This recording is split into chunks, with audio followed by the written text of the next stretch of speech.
আপু, আমি তোর উপর হওয়া প্রত্যেকটা অন্যায়ের প্রতিশোধ গুনে গুনে নেব। তুই প্লিজ একবার আমার সাথে কথা বল আপু। প্লিজ, প্লিজ একবার কথা বল আপু। একবার আমাকে ভাই বলে ডাক। আগের মতো আমাকে বকে দে। আমাকে মার, তাও প্লিজ চুপ করে থাকিস না। শুনতে পারছিস তুই আমার কথা? একবার ভাই বলে ডাক না আপু, প্লিজ। বুবু, একবার ভাই বলে ডাক আমাকে। এই বুবু, নিজের চেহারাটা আয়নায় দেখেছিস কখনো? তুই কোথায় আর আমি কোথায়? হ্যাঁ, এই চেহারা নিয়ে আমার বউ, এই আরব চৌধুরী বউ হয়ে দেখেছিস? How funny. স্যার, সব কাজ শেষ। হঠাৎ কারোর কণ্ঠে ধ্যান ভাঙে ফয়েজের। ফয়েজ ঘুরে দেখে লিওন দাঁড়িয়ে আছে। লিওন ফয়েজের পার্সোনাল অ্যাসিস্ট্যান্ট। আজ ফয়েজ বিডিতে ফিরছে। বিডিতে ফেরার কোনো ইচ্ছে ছিল না ওর, কিন্তু মায়ের জেদের উপর হার মেনে লাস্ট অব্দি বিডিতে ফেরার ডিসিশনটা নিয়েই নিল। ফয়েজ লিওনের হাতের থেকে কাগজপত্রগুলো নিয়ে লিওনকে বলে উঠল। স্যার বলার অভ্যাসটা চেঞ্জ করো লিওন। বলেই হাঁটা শুরু করলো। লিওনও একটা দীর্ঘশ্বাস ফেলে ফয়েজের জিনিসপত্র নিয়ে ফয়েজের পিছু পিছু চলল। এই ছেলেটাকে লিওন কিছুতেই বুঝে উঠতে পারে না। কখন কি করে, কি বলে, নিজেই জানে না। বাসের জানালায় দুই হাতের উপর মাথা রেখে বাইরের দিকে তাকিয়ে আছে ফারিহা। চোখ দিয়ে অনবরত নোনা জল গড়িয়ে পড়ছে। ফারিহার পাশের সিটের সাথে হেলান দিয়ে বসে আছে ওর বাবা রাসেল মির্জা। মেয়েকে একা এত বড় একটা শহরে রেখে যেতে কিছুতেই মন টানছে না ওনার, কিন্তু উনি নিরুপায় হয়ে এত বড় একটা ডিসিশন নিয়েছেন। ফারিহা ঢাকা কিছুতেই আসতে চাইছিল না। বাবার জেদের কাছে হার মেনে আসতেই হলো। একটা অচেনা শহরে মা আর ভাইকে ছেড়ে কি করে থাকবে ভাবতেই ফারিহা ফুপিয়ে কেঁদে উঠল। রাসেল মির্জা মেয়ের কান্না থামাতেই ফারিহার মাথায় হাত বুলিয়ে বলে উঠল। ফারিয়া, মা আমার কান্না করছিস কেন? মাত্র তো 2 মাসের ব্যাপার। 2 মাস পর তো আমরা সবাই ঢাকা চলে আসবো। তখন তুই আমাদের কাছে এসে পড়বি, আর এই 2 মাস দেখবি বলতে বলতে কেটে গেছে। এই 2 মাসে প্রতি সপ্তাহে এসে আমি তোকে দেখে যাব। যাওয়ার সময় কান্না করতে নেই মা। তুই কাঁদলে তোর মাকে কি করে সামলাবো বলতো মা? ফারিহা বাবার কথা শুনে চোখ ভর্তি জল নিয়ে বাবার দিকে তাকিয়ে বলে উঠল। আমিও তোমার সাথে 2 মাস পরে আসতাম বাবা। এই 2 মাস না হয় এখান থেকে হসপিটাল যাওয়া আসা করতাম। না মা, তা কি করে হয়? এতে তোর পড়ালেখার ক্ষতি হতো, যেটা আমি চাইনি। আমার স্বপ্নগুলো তুই ছাড়া আর কি পূরণ করবে বল? আমি চাই তুই একজন বড় ডাক্তার হয়ে আবার গ্রামে ফিরবি, গ্রামের অসহায় মানুষদের পাশে থাকবি। এত বড় একটা স্বপ্ন পূরণ করার জন্য ভালো করে পড়াশোনা করতে হবে তোকে। আমি তোমার সব স্বপ্ন পূরণ করব বাবা, শুধু তোমাদের ছেড়ে থাকতে কষ্ট হবে। বলেই আবার কান্না করে দিল ফারিহা। রাসেল মির্জা মেয়ের চোখের জল মুছিয়ে দিয়ে বলে উঠল। ওইটা কি অচেনা কারোর বাসা নাকি পাগলি? ওইখানে তোর খালা আছে, রিঙ্কু আছে। রিঙ্কু আর তুই একসাথে থাকবি। তোমাদের খুব মিস করব বাবা। স্বপ্ন পূরণ করতে হলে দুটো জিনিস খুবই প্রয়োজন: ইচ্ছা শক্তি আর আত্মবিশ্বাস। জীবনের কোনো ক্ষেত্রে চোখের জলকে প্রশ্রয় দিবি না, তাহলে তুই দুর্বল হয়ে পড়বি। আর আমি চাই না আমার মেয়ে দুর্বল ভীতু টাইপের হোক। কোনো অন্যায়কে প্রশ্রয় দিবি না। মনে রাখবি, যাই হয়ে যাক না কেন, তোর বাবা তোর পাশে সারা জীবন আছে। লাভ ইউ বাবা। বলেই ফারিহা ওর বাবাকে জড়িয়ে ধরল। সত্যি তো, স্বপ্নকে ছুঁতে পাওয়া কি এতই সহজ? স্বপ্নকে ছুঁয়ে দেখতে হলে কিছু স্যাক্রিফাইস করতেই হয়। আর ফারিহা তো ভীত না, তাহলে ফারিয়া কেন কাঁদছিল? ইমোশনাল হলে চলবে না। বাবার স্বপ্নটা আমাকে পূরণ করতেই হবে ভেবেই ফারিহা চোখের জলগুলো মুছে নিয়ে মুখে হাসি ঝুলিয়ে বাইরের সৌন্দর্য উপভোগ করতে লাগলো।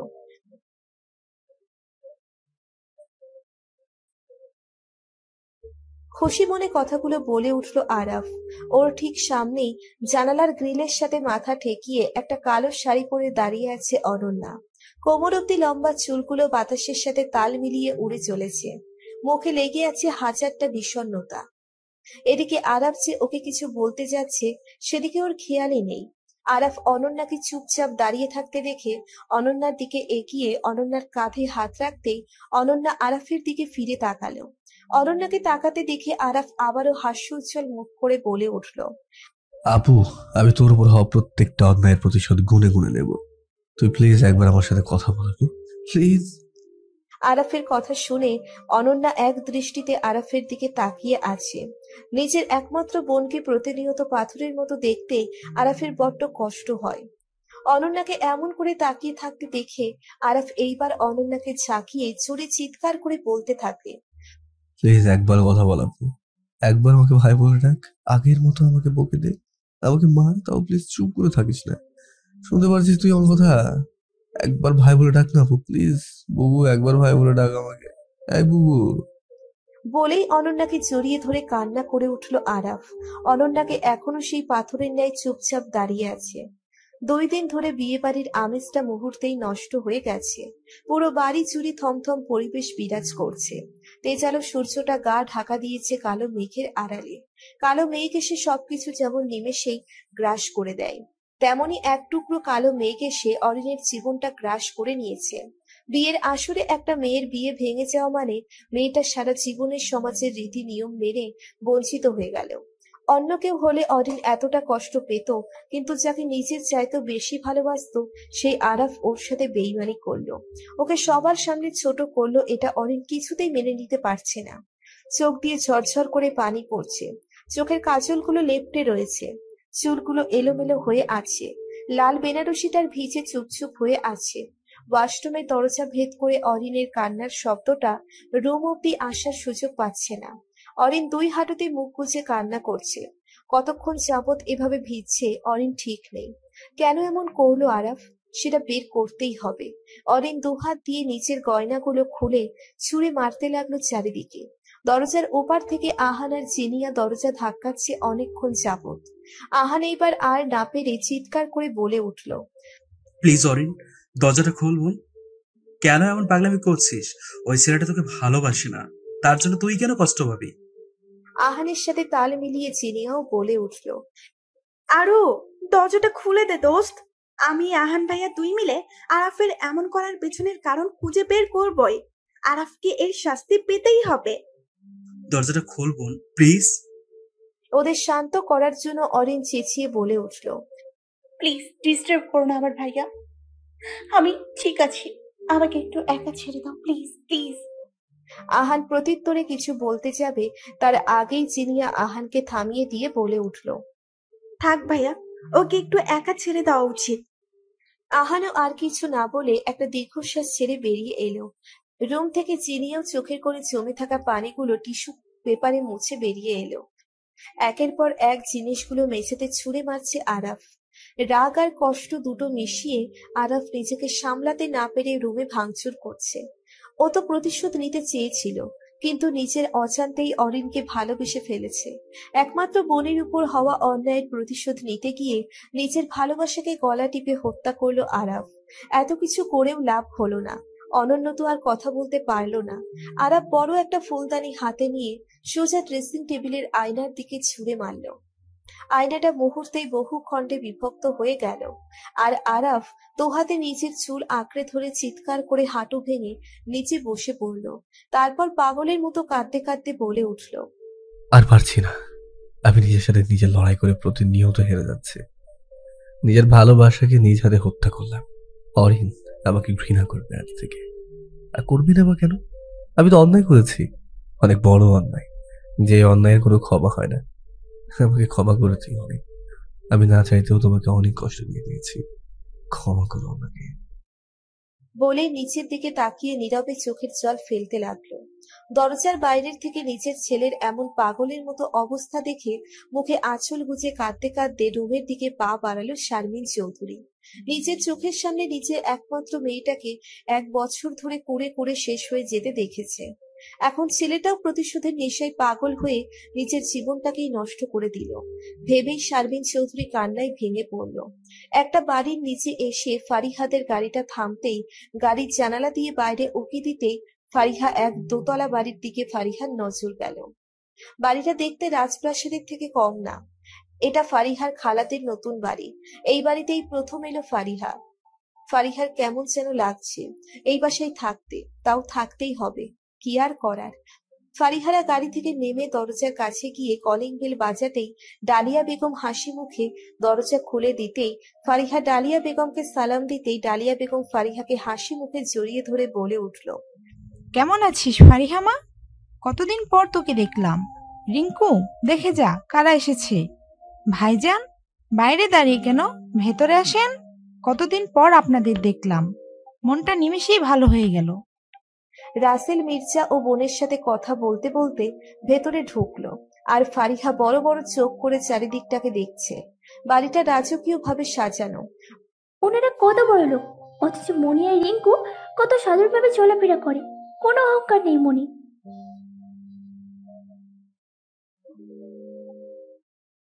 উফ রিঙ্কু, আমি ভয় পেয়ে গিয়েছিলাম। ফারু আপু, তুমি কি ভীতু? ফাজিল মেয়ে। তুমি কতদিন পর আসলে পারু আপ্পি? ইস, কত খুশি হয়েছে আমি। চলো চলো, আমরা গল্প করব, অনেক কথা জমে আছে। বলেই ফারিহার হাত ধরে টেনে উপরে নিয়ে যেতে লাগলো রিঙ্কু। ফারিহাও খুশি মনে চলল ওর সাথে, কিন্তু ফারিহা তো আর জানে না ওর জন্য কি অপেক্ষা করছে। সূর্যটা পশ্চিম আকাশে হেলে গেছে ঘন্টাখানেক হবে। ল্যাম্পপোস্ট গুলো অন্ধকারে ঠাই মাথা তুলে দাঁড়িয়ে আছে। অন্ধকারটা আস্তে আস্তে চারিদিক ঘিরে ধরছে। অনন্যা ছাদের রেলিং ধরে দাঁড়িয়ে দাঁড়িয়ে খুঁটিয়ে খুঁটিয়ে সবকিছু দেখছিল। যেদিন থেকে বাকশক্তি হারিয়ে ফেলেছে সেদিন থেকে একাকিত্ব ঘিরে ধরেছে অনন্যাকে। বিষাক্ত অতীতটা অনন্যা কিছুতেই মেনে নিতে পারে না। সারাদিন অভিনয় করতে করতে আরাফ ক্লান্ত হয়ে গেছে। এখনো অব্দি গায়ের পাঞ্জাবিটাও খোলেনি। এই পাঞ্জাবিটা যে অরিনের পছন্দ করা ছিল। ব্যালকনির এক কোণায় বসে বসে গিটারে টুংটাং শব্দ করে যাচ্ছে। গিটারটাও ওর সাথে ছলনা করছে, কিছুতেই সুর তুলতে পারছে না। জোরে গিটারের তারগুলো টেনে ধরায় আরাফের হাত কেটে রক্তাক্ত হয়ে আছে, তাও আরাফ থামছে না, সুর তুলেই যাচ্ছে। আরাফের চোখ ভর্তি জল, বারবার অরিনের চেহারাটা সামনে ভেসে উঠছে। আরাফের ইচ্ছে করছে নিজেকে শেষ করে দিতে। শারমিন চৌধুরী কিচেনে চা বানাচ্ছিলেন। হঠাৎ কলিং বেল বাজায়, দরজা খুলতেই অবাক হয়ে গেল, কারণ দরজায় অরিন দাঁড়িয়ে আছে। দেখতে একদম পাগলের মতো কম লাগছে না, পরনের শাড়িটাও ভিজে। এই অবস্থায় অরিনকে এখানে দেখে শারমিন বেগম অবাক চোখে জিজ্ঞেস করে উঠল, তুমি এখানে এই অবস্থায়?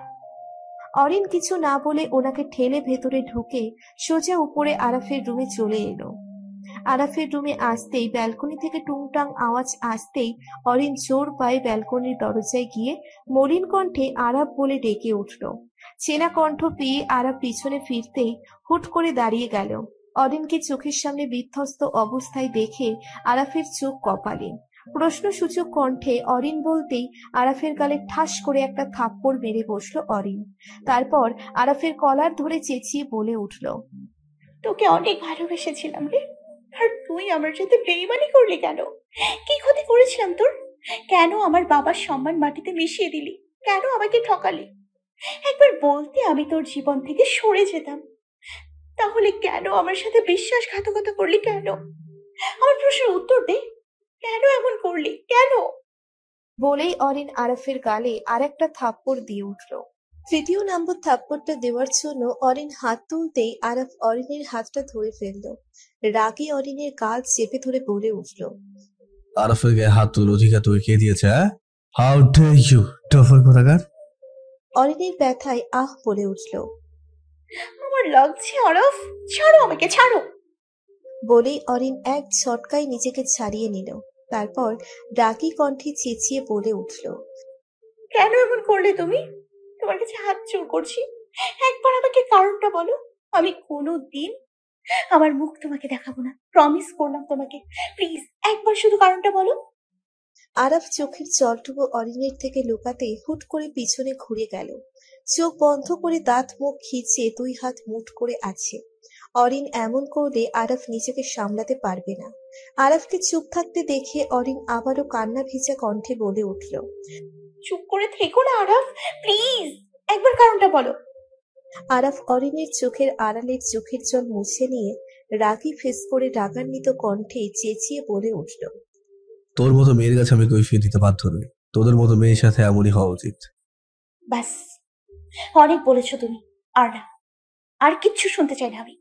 শুধু একটা কথা মনে রেখো, আজকের পর অরিন মনে প্রাণে শুধু একটা মানুষকে ঘৃণা করবে।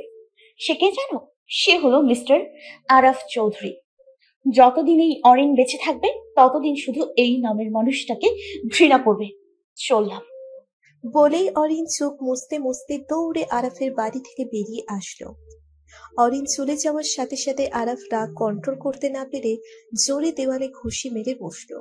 একাধারে কয়েকবার দেয়ালে ঘুষি মারায় ওর পূর্বের রক্তাক্ত হাতটা আরো ক্ষতবিক্ষত হয়ে গেল। এক পর্যায়ে ক্লান্ত হয়ে দেয়ালের সাথে হেলান দিয়ে বসে পড়ল। তারপর কাঁদতে কাঁদতে বলে উঠল, তুমি আমাকে ডিজার্ভ করো না অনেক। এই আরাম তোমার যোগ্য না। যে তোমাকে সম্মানই করতে পারে না সে তোমার যোগ্য কি করে হবে বলো? ফাঁকা রাস্তায় এলোমেলোহীন ভাবে কাঁদতে কাঁদতে দৌড়ে চলেছে অরিন। চোখের জল যেন কিছুতেই বাঁধ মানছে না অরিনের। অরিন দৌড়ে এসে একটা ব্রিজের উপর বসে পড়লো কাঁদতে কাঁদতে। অরিন বসে পড়তেই ঝমঝম করে বৃষ্টি পড়া শুরু হলো।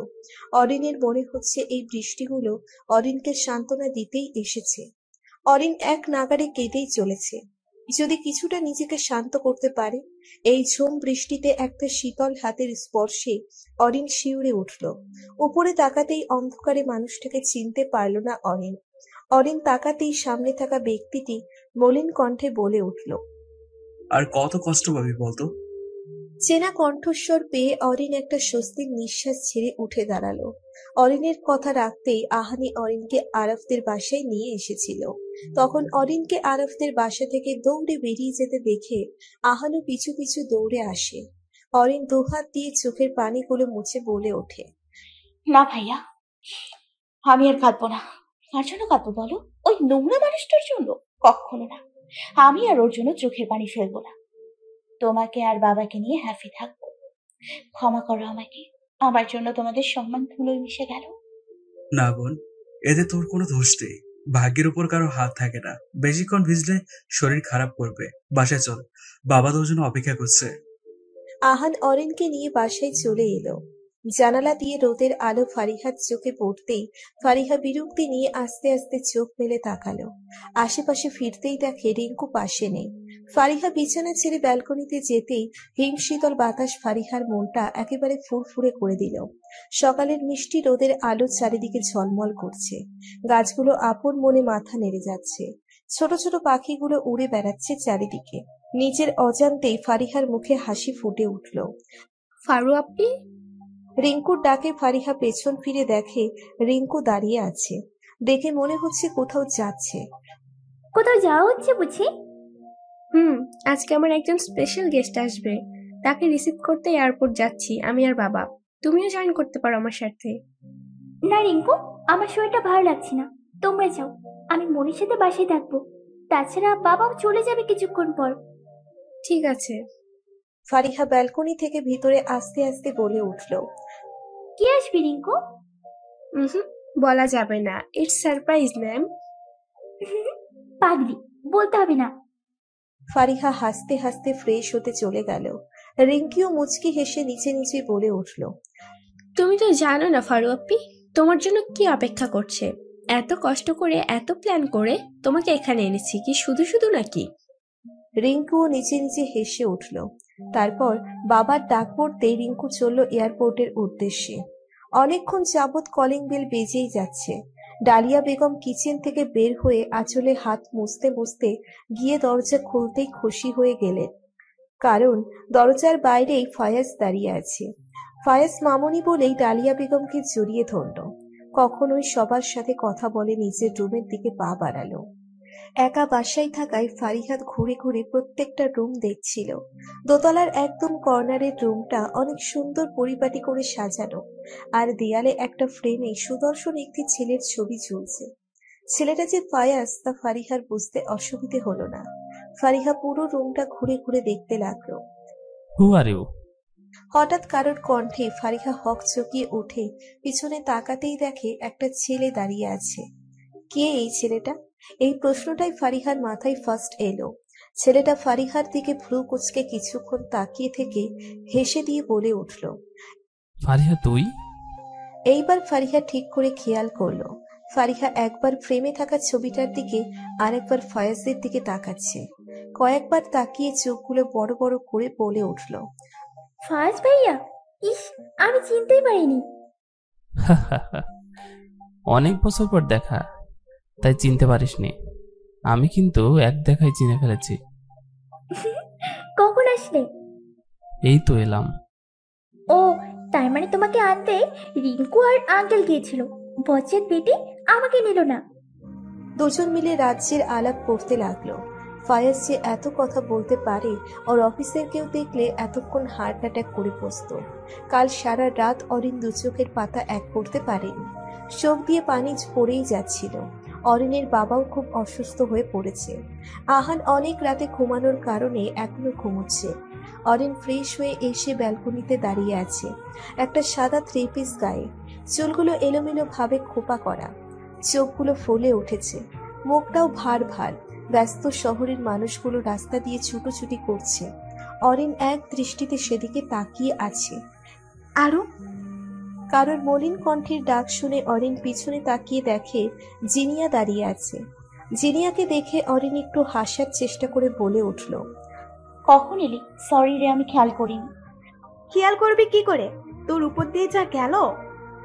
বলেই জিনিয়া একটা দীর্ঘশ্বাস ছাড়ল। তারপর অরিনের পাশে গিয়ে দাঁড়িয়ে বলে উঠল, আরব ভাইয়া এমন কেন করলো আরু? জানি না রে, আমার দোষটা কোথায় ছিল? জিনিয়া, কেন ও আমাকে ঠকালো বলতে পারিস? আমিও ঠিক বুঝতে পারছি না। আরব ভাইয়া তো তোকে অনেক ভালোবাসতো, তাহলে এমন কেন করলো উনি? আরব আমাকে কখনোই ভালোবাসেনি জিনিয়া। যদি ভালোবাসতো তাহলে আমাকে এতগুলো মানুষের সামনে অপমান করে গায়ে হাত তুলতে পারতো না। কথাগুলো বলে অরিনের গলা ধরে আসছিল, চোখে পানি টলমল করছে, যে কোনো সময় গড়িয়ে পড়বে। আমি কথা বলবো আরব ভাইয়ার সাথে। তাতে কোনো লাভ হবে না রে, উল্টো তোকে অপমান করবে ও। তবে আমি ঠিক এর কারণ খুঁজে বের করব খুব শীঘ্রই। আরবকে তো এর শাস্তি পেতেই হবে, হবেই। বলেই অরিন আবার বাইরের দিকে দৃষ্টি দিল। সারাদিন এভাবেই বিষণ্ণতায় কেটেছে অরিনের। রুমের বাইরে একবার পা রেখেছে, তাও বাবাকে দেখার জন্য। দুপুরের খাবারটা চিনিয়া জোড়াজুড়ি করে খাইয়ে দিয়ে গেছে অরিনকে। রাতের খাবার না খেয়েই বিছানায় শুয়ে পড়েছিল। শরীর ক্লান্ত থাকায় কখন ঘুমিয়ে পড়েছে অরিন নিজেই জানে না। ঘড়ির কাঁটায় 11টা বেজে 20 মিনিটে টিকটিক করে ক্লক ওয়াইজ ঘুরছে। অরিনের ঘুমের ঘোরেই এপাশ থেকে সোজা হয়ে শুয়ে পড়তেই মুখের উপর কারোর গরম নিঃশ্বাস অনুভব করতেই অরিনের ঘুমটা হালকা হয়ে গেল। অরিন স্পষ্ট অনুভব করছে ওর মুখের উপর কারোর গরম নিঃশ্বাস পড়ছে। হঠাৎ অরিনের গালে এক ফোঁটা পানি পড়তেই অরিন ফট করে চোখ খুলে ফেলতেই অন্ধকারের মাঝে কিছু একটা লুকিয়ে পড়ল। অরিন লাফ দিয়ে উঠে বসে গালে হাত দিতেই ওর গালটা ভিজে ভিজে মনে হলো। তার মানে সত্যি কেউ রুমে ছিল, কিন্তু কে? অরিন ভয়ার্থ কণ্ঠে বলে উঠল, কে কে এখানে? কে আছে রুমে? অরিন কাঁপা কাঁপা হাতে লাইটটা অন করতেই ব্যালকনির জানালার সামনে পর্দাগুলো নড়ে উঠল। অরিন তাড়াতাড়ি খাটের থেকে নেমে ব্যালকনিতে যেতেই দেখল কেউ একজন দৌড়ে গেট দিয়ে বেরিয়ে গেল। কিন্তু এত রাতে কি এসেছিল অরিনের রুমে? আই লাভ ইউ আরু পাখি, ভীষণ ভীষণ ভালোবাসি তোমাকে। একদম ঢং করবে না বলে দিচ্ছি। তুমি কি করে ভুলে গেলে আজকের দিনের কথা? আজকে কি ছিল আরু পাখি? সত্যি তো ভুলে গেছি। দেখছো, তুমি আমাকে একটু ভালোবাসো না আরব? আমার জন্মদিনের কথা কি করে ভুলে গেলে তুমি? অরিন মুখটা ভার করে টলমল চোখে কথাটা বলল। অরিনের বাচ্চা ফেস থেকে আরাফ মিটমিট করে হাসতে হাসতে জিভে কামড় দিয়ে দুই কানে হাত দিয়ে বাচ্চাদের মতো ফেস করে বলল, সরি মাই ডিয়ার আরু পাখি, বিশ্বাস করো আমি একদম ভুলে গেছি, প্লিজ রাগ করো না। আরাফের কথা শুনে অরিন কান্না ভেজা কণ্ঠে বলে উঠল, তুমি সত্যি ভুলে গেছো আরব? আরাফ একটু হেসে পকেট থেকে একটা রুমাল বের করে অরিনের চোখ বেঁধে দিয়ে দুষ্টুমি মাখা কণ্ঠে বলল, চলো তোমার জন্য একটা সারপ্রাইজ আছে। কি করছো কি আরব? চোখ বাঁধলে কেন? আমার যা সারপ্রাইজ পাওয়ার কথা আমি তো পেয়ে গেছি, আর লাগবে না। অরিনের অভিমানী কণ্ঠের কথা শুনে আরাফ হাসতে হাসতে অরিনকে কোলে তুলে নিল। অরিন কোলের থেকে নামার জন্য হাত পা ছুটছে, কিন্তু আরাফ তো আরাফই, সে কি আর অরিনের কথা শুনবে? কিছুক্ষণ পর অরিনকে কোলের থেকে নামিয়ে অরিনের চোখটা খুলে দিতেই অরিন সামনে পিছে না তাকিয়ে সোজা আরাফের দিকে ঘুরে ছোট ছোট চোখ করে কোমরে হাত দিয়ে রাগি ফেস করে বলল, ঢং করা হচ্ছে বুঝি? একদম ঢং করবে না, আমি তোমার সাথে রাগ করেছি। বলেই ভেঙচি কেটে সামনের দিকে ঘুরতেই হা হয়ে গেল। কারণ ভার্সিটির একদম কর্নারের ফাঁকা রুমটা পুরো লাভ আকৃতির বেলুন দিয়ে সাজানো। দেয়ালে অরিন আর আরাফের একটা বড় ছবি টাঙানো, যেটাতে আরাফ অরিনের কপালে ঠোঁট ছুঁয়ে আছে। ছবিটার চারিদিকে খুব সুন্দর করে শিউলি ফুল দিয়ে সাজানো। মাঝেই একটা টেবিলের উপর বড় একটা কেক সাজানো আছে, যেটাতে অরিনের নাম কটা জলজল করছে। নিচেও অনেকগুলো বেলুন ছড়িয়ে আছে। পুরো রুমটা দেখতে অসম্ভব সুন্দর লাগছে। অরিন সামনের দিকে পা দিতে গিয়ে নিচের দিকে চেয়ে আবার থেমে গেল, কারণ নিচে শিউলি ফুল দিয়ে খুব বড় একটা লাভ বানানো হয়েছে। লাভের মাঝে অরিন প্লাস আরাফ নামটা ফুটে উঠেছে। শিউলি ফুল যে অরিনের পছন্দ সেটা আরাফ জানতো, তাই পুরো রুমটাই শিউলি ফুল দিয়ে সাজানো। অরিনের মনটা নিমেষেই ভালো হয়ে গেল। অরিন যখন খুশি মনে সবকিছু খুঁটিয়ে খুঁটিয়ে দেখছিল, তখনই কানের কাছে জোরে বেলুন ফাটার শব্দে অরিন হকচকিয়ে ওঠে। Happy birthday my queen. বলতে না বলতেই উপর থেকে অরিনের উপর শিউলি ফুল পড়তেই লাগলো। অরিন খুশিতে আত্মহারা হয়ে দুই হাত দিয়ে শিউলি ফুলগুলো নিয়ে খেলতে লাগলো। অরিনকে এতটা খুশি দেখে আরাফ খুশি মনে এক দৃষ্টিতে অরিনের দিকে চেয়ে আছে। তারপর নেশালো কণ্ঠে বলল, I love you my queen. আমার আরু পাখির জীবনের একটা স্পেশাল দিন আমি কি করে ভুলে যাব? এটা ভাবলে কি করে? I love you so much আরু পাখি। অরিনের দৌড়ে গিয়ে আরাফকে জড়িয়ে ধরে হাসতে হাসতে বলল, আমিও তোমাকে অনেক ভালোবাসি আরাফ। আমি এক মুহূর্তের জন্য ভেবেছিলাম তুমি সত্যিই ভুলে গেছো। সরি আরাফ। ও মূর্খ দা, দেখো আমার কি কপাল। আমি এত কষ্ট করে এত কিছুর আয়োজন করলাম, আর আমার বউ আমাকে জড়িয়ে ধরে আছে। কোথায় কেকটা কাটবে, আমাকে খাইয়ে দেবে, আমি তো খাওয়ার জন্য অপেক্ষা করছি। তাই না? খাইয়ে দেবে না? আরাফের দুষ্টুমি ভরা কণ্ঠে কথাগুলো শুনে অরিন আরাফকে ছেড়ে হা হা করে হেসে দিল। আরাফও অরিনের সাথে তাল মিলিয়ে হাসতে লাগলো। একা একা এখানে দাঁড়িয়ে হাসছিস কেন বোন? হঠাৎ কারোর কণ্ঠে অরিন হকচকিয়ে ভাবনার জগৎ থেকে বেরিয়ে এলো। সামনে তাকাতেই দেখে আহান দাঁড়িয়ে আছে। অরিন অবাক চোখে চারিদিক তাকাতেই দেখে ও ওদের বাগানের শিউলি গাছের নিচে দাঁড়িয়ে আছে, হাতে কয়েকটা শিউলি ফুল। আসলে কাল সারা রাত অরিন ঘুমোতে পারেনি। কে এসেছিল ওর রুমে, এই ভাবনাটা মনের মধ্যে কিছুক্ষণ পরপর নাড়া দিয়ে উঠছে। ভোরের আলো ফুটতেই অরিন মনটা ভালো করতে বাগানে হাঁটতে বের হলো। শিউলি গাছটায় অনেকগুলো শিউলি ফুল ফুটেছে। শিউলি ফুলগুলো চারিদিকে মাটিতে ছড়িয়ে আছে। শিউলি ফুলগুলো খুশি মনে তুলতে গিয়ে আগের ভাবনায় ডুব দিয়েছিল অরিন। হ্যালো বন্ধুরা, যদি আপনারা আমাদের এই চ্যানেলে নতুন হয়ে থাকেন, ভিডিওর নিচে থাকা সাবস্ক্রাইব অপশনে ক্লিক করে পাশে থাকা বেল আইকনটি বাজিয়ে দিবেন পরবর্তী পর্বগুলো দেখার জন্য। ধন্যবাদ সবাইকে। অরিনকে খুঁজতেই এসেছিল। বাগানে আসতেই অরিনকে একা একা হাসতে দেখে একটু অবাক হয়ে গিয়েছিল। অরিন চারিদিকে তাকাতেই ওর মনটা খারাপ হয়ে গেল। আহান অরিনকে চুপ থাকতে দেখে অরিনের সামনে তুলি বাজিয়ে বলে উঠল, বোন, কি ভাবছিস দাঁড়িয়ে দাঁড়িয়ে? আর এত সকালে বাগানে কি করছিস? অরিন কথা কাটাতে মুখে হাসি ফুটিয়ে বলল, দেখো ভাইয়া গাছটায় কি সুন্দর শিউলি ফুল ফুটেছে। হ্যাঁ দেখলাম তো। আচ্ছা চল ভেতরে যাই, নাস্তা করে আমাকে আবার বের হতে হবে। বের হবে মানে কোথায় যাবে তুমি? হসপিটাল যেতে হবে তো। তাছাড়া আজকে রবিবার, ভুলে গেলে নাকি? আমাকে তো অন্য একটা হসপিটালে বসতে হবে, তাই না? ও হ্যাঁ তাই তো। আসো ভাইয়া, তোমাকে খাবার দিচ্ছি। বাবাকে উঠেছে? হ্যাঁ, বাবা টেবিলে বসে আছে। খোদেজা খালাকে বলে এসেছি বাবাকে খেতে দিতে। চলো। অরিন হাতে থাকা শিউলি ফুলগুলো ফেলে দিয়ে আহানের সাথে ভিতরে ঢুকলো। মুখের উপর ঠান্ডা পানি পড়তেই ফায়াজ ধরপড়িয়ে ঘুম থেকে লাফ দিয়ে উঠল। সকাল সকাল মুখের উপর ঠান্ডা পানি পড়াতেই ফয়াজের মেজাজটা বিগড়ে গেল। ফয়াজ লাফ দিয়ে উঠে বসে চোখ গরম করে সামনে তাকাতেই ফারিহা ভয়ে ভয়ে বলে উঠল, সরি সরি ফায়াজ ভাইয়া, প্লিজ রাগ করো না, আমি বুঝতে পারিনি। এসব কোন ধরনের ভদ্রতা ফারিহা? আসলে আমি জোকটা রাখতে এসেছিলাম, কিন্তু হঠাৎ পা স্লিপ কেটে গিয়েছিল, তাই মনে হলো। সরি ফায়াজ ভাইয়া। নেক্সট টাইম এই ভুল যেন না হয়। আউট। সরি ফায়াজ ভাইয়া। বললাম না এখন যা। আর বারবার ভায়া ভায়া বলে কি বোঝাতে চাস তুই? না, আপনি তো আমার ভাইয়া লাগেন, তাই। এত বারবার ভায়া ডাকতে হবে না, আমি জানি আমি তোর ভায়া। এখন বের হ আমার রুম থেকে। না মানে বললাম না বেরিয়ে যেতে। ফয়াজের ধমক খেয়ে ফারিহা এক দৌড়ে ফয়াজের রুম থেকে বাইরে এসে বুকে হাত দিয়ে হাঁপাতে লাগলো। তারপর কোমরে হাত দিয়ে রাগি ফিস করে নিজে নিজেই বলল, ঝোলের মার্কা ছেলে একটা, এমন ভাবে কেউ ধমক দেয়? আত্মা কেঁপে ওঠে। বেয়াদব পোড়া, এবার অনিচ্ছাকৃত ভাবে পানি ফেলেছি তোর গায়ে, পরের বার ইচ্ছাকৃত ভাবে তোকে পানিতে ফেলবো। এর শাস্তি না দিতে পারলে আমার নাম ফাহিয়া না। বলেই একটা ভেংচি কেটে নিচে নেমে উঠল। আরাফ আজকে অনন্যাকে নিয়ে হসপিটাল যাচ্ছে।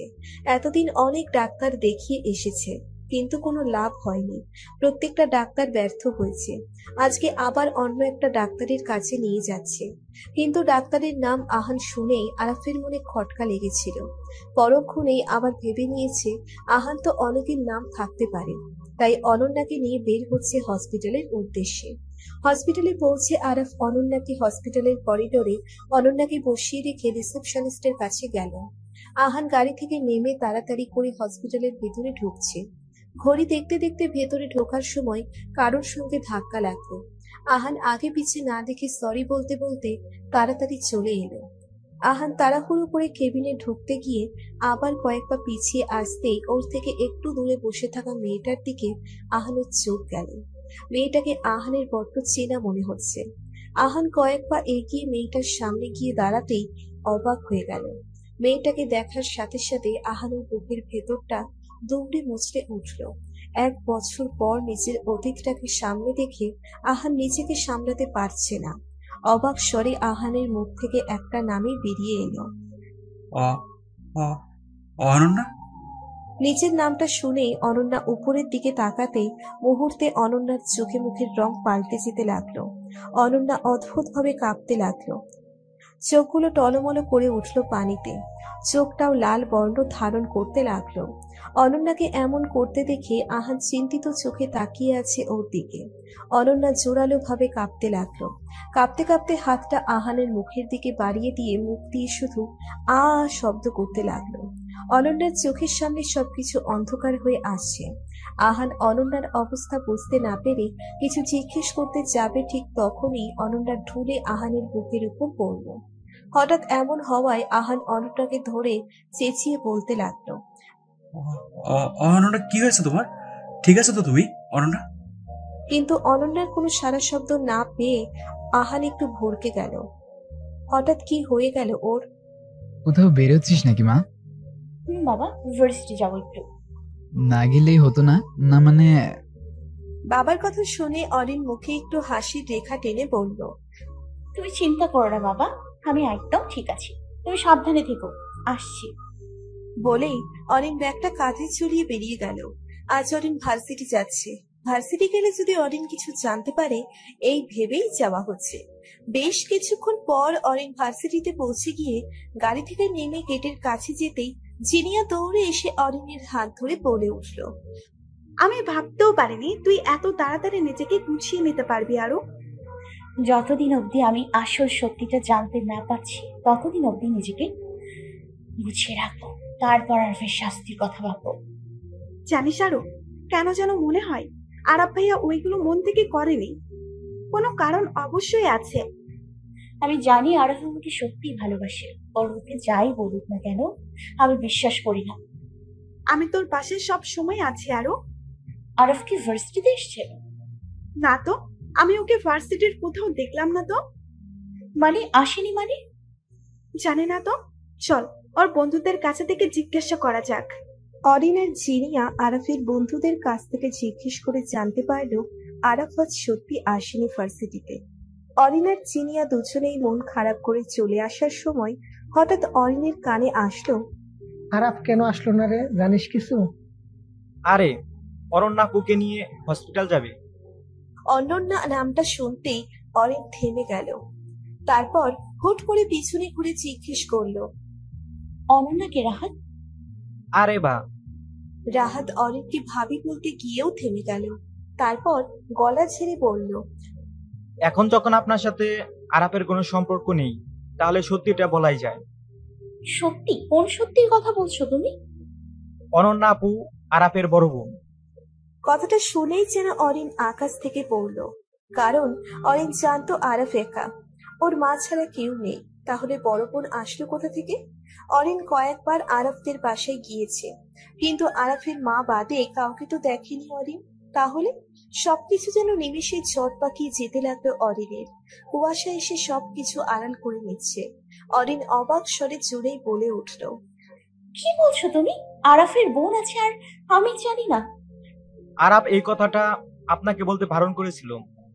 আজ যখন আপনাদের মাঝে কোনো সম্পর্ক নেই, তাই সত্যিটা বলে দিলাম। এর থেকে বেশি কিছু জানতে চাইলে আমি বলবো সরি, এক্সকিউজ মি। বলেই ওরা সবাই অরিনকে সাইড কাটিয়ে চলে গেল। আর অরিন অবাক চোখে তাকিয়ে আছে, ওর মাথা ভন ভন করে ঘুরছে। আরাফ ভাইয়ার বোন আছে, এই কথাটা আরাফ ভাইয়া কেন লুকালো তোর কাছে আরো? অরিন শান্ত কণ্ঠে বলল, জানি না, আমি কিছু জানি না। আরাফ এত বড় একটা সত্যি আমার কাছে থেকে কেন লুকোলো? অরিনের মাথায় একটাই চিন্তা ঘুরছে, কেন আরাফ এই কথাটা ওর থেকে লুকালো? কি কারণ আছে এর মধ্যে? কোনো রহস্য নাকি ধাঁধা? সবকিছুর উত্তর অরিনকে খুঁজে বের করতেই হবে, যে করেই হোক। হসপিটালে অনন্যা, কি হলো তোমার? অনন্যা, চোখ খুলো। অনন্যা!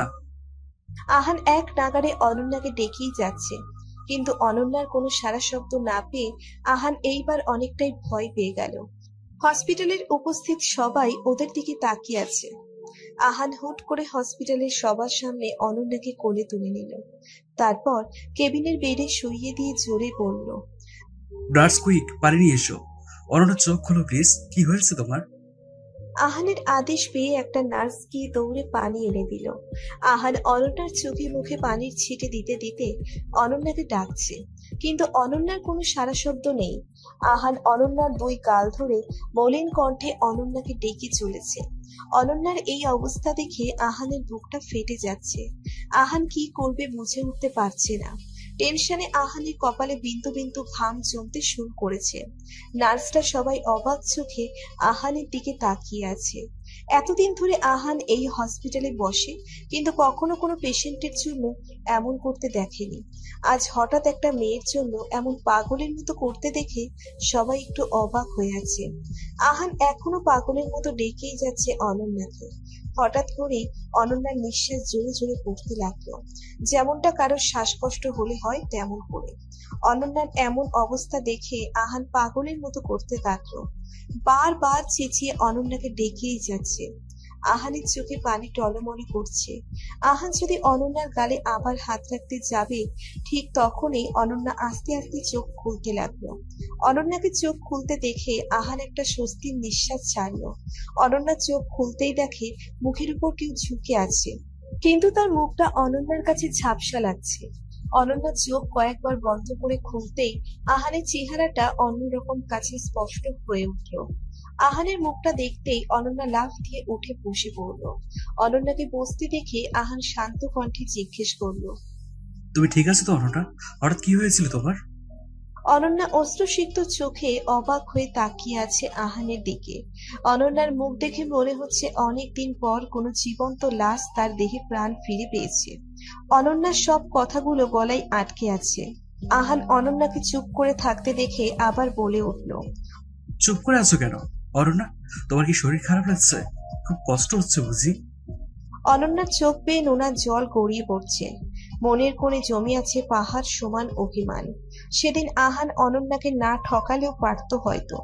অনন্যা আজ কথা বলতে পারতো, সব ঠিক থাকতো। কথা বলছো না কেন? তুমি চুপ করে আছো কেন? কারণ ও কথা বলতে পারে না ডক্টর। পেছন থেকে কারোর কথা শুনে আহান পেছনে তাকাতেই ওর মুখে রাগী ভাবটা সাথে সাথে চলে আসলো, কারণ দরজার সামনে আরাফ দাঁড়িয়ে আছে। আহানকে অনন্যার কাছে দেখে আরাফের মাথাটা হুট করে গরম হয়ে গেল। দুজনেই একসাথে চিৎকার করে উঠল। তুমি? আহান রাগী স্বরে বলে উঠল, তুমি এখানে কি করছো? এক্ষুনি আমার চোখের সামনে থেকে সরে যাও, এক্ষুনি।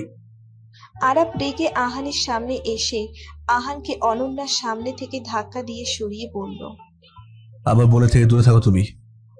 আরাফের মুখে আমার বোন কথাটা শুনে অনেকটাই অবাক হলো আহান। তোমার বোন মানে? হ্যাঁ, আমার বোন। অনন্য আমার বোন, মিস্টার আহান খান। হোয়াট? কি বলছো তুমি? তুমি তো বলেছিলে তোমার কোনো ভাই বোন নেই, তাহলে? আহানের কথা শুনে আরাফ একটু মুচকি হেসে বলতে লাগলো, ও মিস্টার খান, আপনি দেখছি খুব বোকা। আমি বলেছিলাম আমার মা ছাড়া কেউ নেই, আমি বলিনি আমার ভাই বোন নেই। শুধুমাত্র আপনার বোনের উপর প্রতিশোধ নিতে মিথ্যা বলেছিলাম আপনাদের সবাইকে। বুঝতে পেরেছেন আমার কথা? আমি চাই না আপনার মতো একজন খারাপ মানুষের স্পর্শ আমার বোনের গায়ে লাগুক। সো দূরে দূরে থাকুন ওর থেকে। কি বলছো কি আরব এসব? অরণ্য তোমার বোন মানে? আমি কিছু বুঝতে পারছি না, সবটা গুলিয়ে যাচ্ছে। আপনার কাছে আমি কোনো কৈফিয়ত দিতে বাধ্য নই মিস্টার খান। শুধু একটা কথা শুনে রাখুন, আমার বোনের এই অবস্থার জন্য শুধুমাত্র আপনি দায়ী। এই আপনি কি সব আবল তোমার বলছো তুমি? অনন্যা কি বলছে? ও সত্যিও তোমার ভাই? অনন্যা প্লিজ বলো, চুপ করে থেকো না, প্লিজ বলো। ও কথা বলতে পারে না মিস্টার আহান খান। আপনি কি শুনতে পান না, নাকি সব জেনে বুঝে অভিনয় করছেন? আর কত অভিনয় করবেন আপনি? আরাফের কথাগুলো শুনে আহানের মাথায় যেন বাজ ভেঙে পড়ল। এতগুলো কথার মধ্যে আহানের কানে এখনো একটা কথাই বাজছে, যে ও কথা বলতে পারে না। আহানের পায়ের তলার মাটি যেন নিমেষেই উধাও হয়ে গেল। আহানের মনে হচ্ছে আহান শূন্যে ভাসছে। আহানের কথাগুলো সব গলায় জট পাকিয়ে আসছে। কথা বলার শক্তি যেন ধীরে ধীরে হারিয়ে যাচ্ছে আহানের। আহান মুখ ফুটে অস্পষ্ট স্বরে বলে উঠল, কি বলছো তুমি? হ্যাঁ মিস্টার খান, সেদিন আপনি আমার বোনকে ওই অবস্থায় ছেড়ে আসার পর আমার বোন তো চোখে পাথর হয়ে গিয়েছিল। ভালোবাসার মানুষটা থেকে কষ্ট সহ্য করতে না পেরে আমার বোন কথা বলার শক্তি হারিয়ে ফেলে।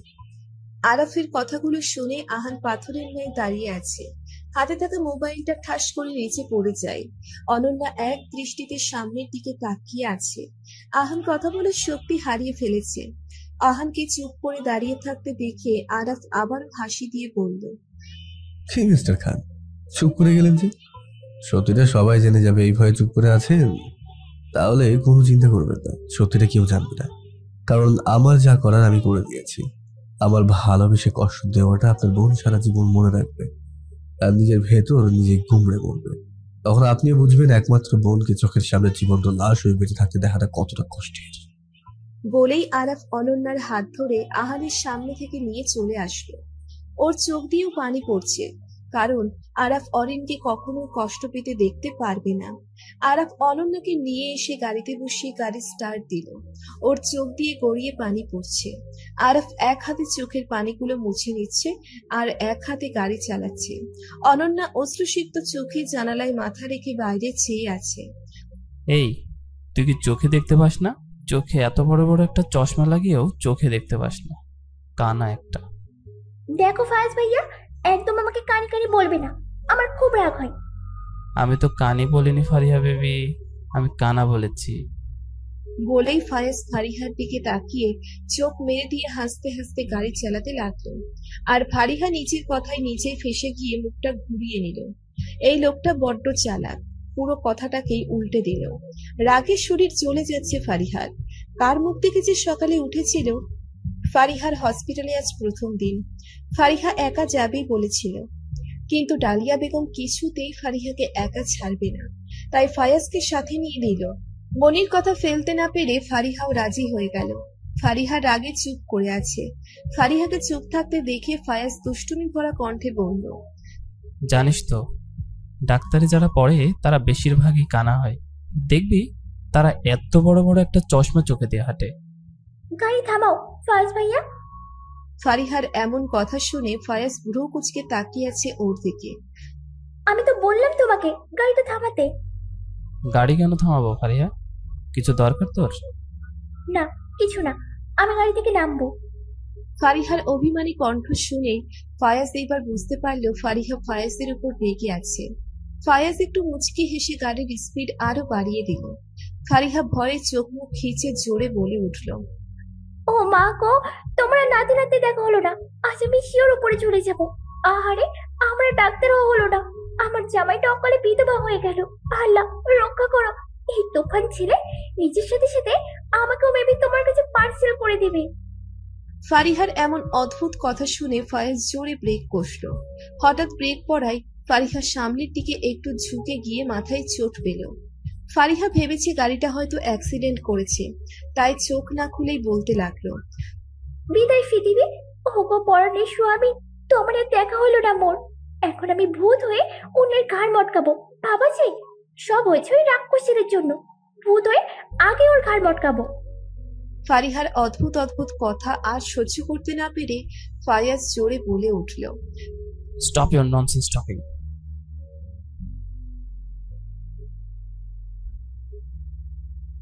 কি আশ্চর্য, আমি মরে কেউ ওই বজ্জাটার কথা শুনছি। ফায়াজ দাঁত কটমট করতে করতে বলল, চোখটা একটু খোল আগে। ফারিহা ফায়াজের কথা শুনে আস্তে আস্তে চোখ খুলতেই সামনে ফায়াজের রাগী চেহারাটা দেখতে পেল। ফায়াজের রাগী চেহারাটা দেখতেই ফারিহার আর বুঝতে বাকি রইল না ফায়াজ কতটা রেগে আছে। ফারিহা ভয়ে ভয়ে চারিদিকে তাকাতেই নিজেকে গাড়িতে আবিষ্কার করলো। এইবার ফারিহা বুঝে গেল যে গাড়িটা অ্যাক্সিডেন্ট করেনি।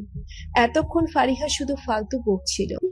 হ্যালো বন্ধুরা, যদি আপনারা আমাদের এই চ্যানেলে নতুন হয়ে থাকেন, ভিডিওর নিচে থাকা সাবস্ক্রাইব অপশনে ক্লিক করে পাশে থাকা বেল আইকনটি বাজিয়ে দিবেন পরবর্তী পর্বগুলো দেখার জন্য। ধন্যবাদ সবাইকে।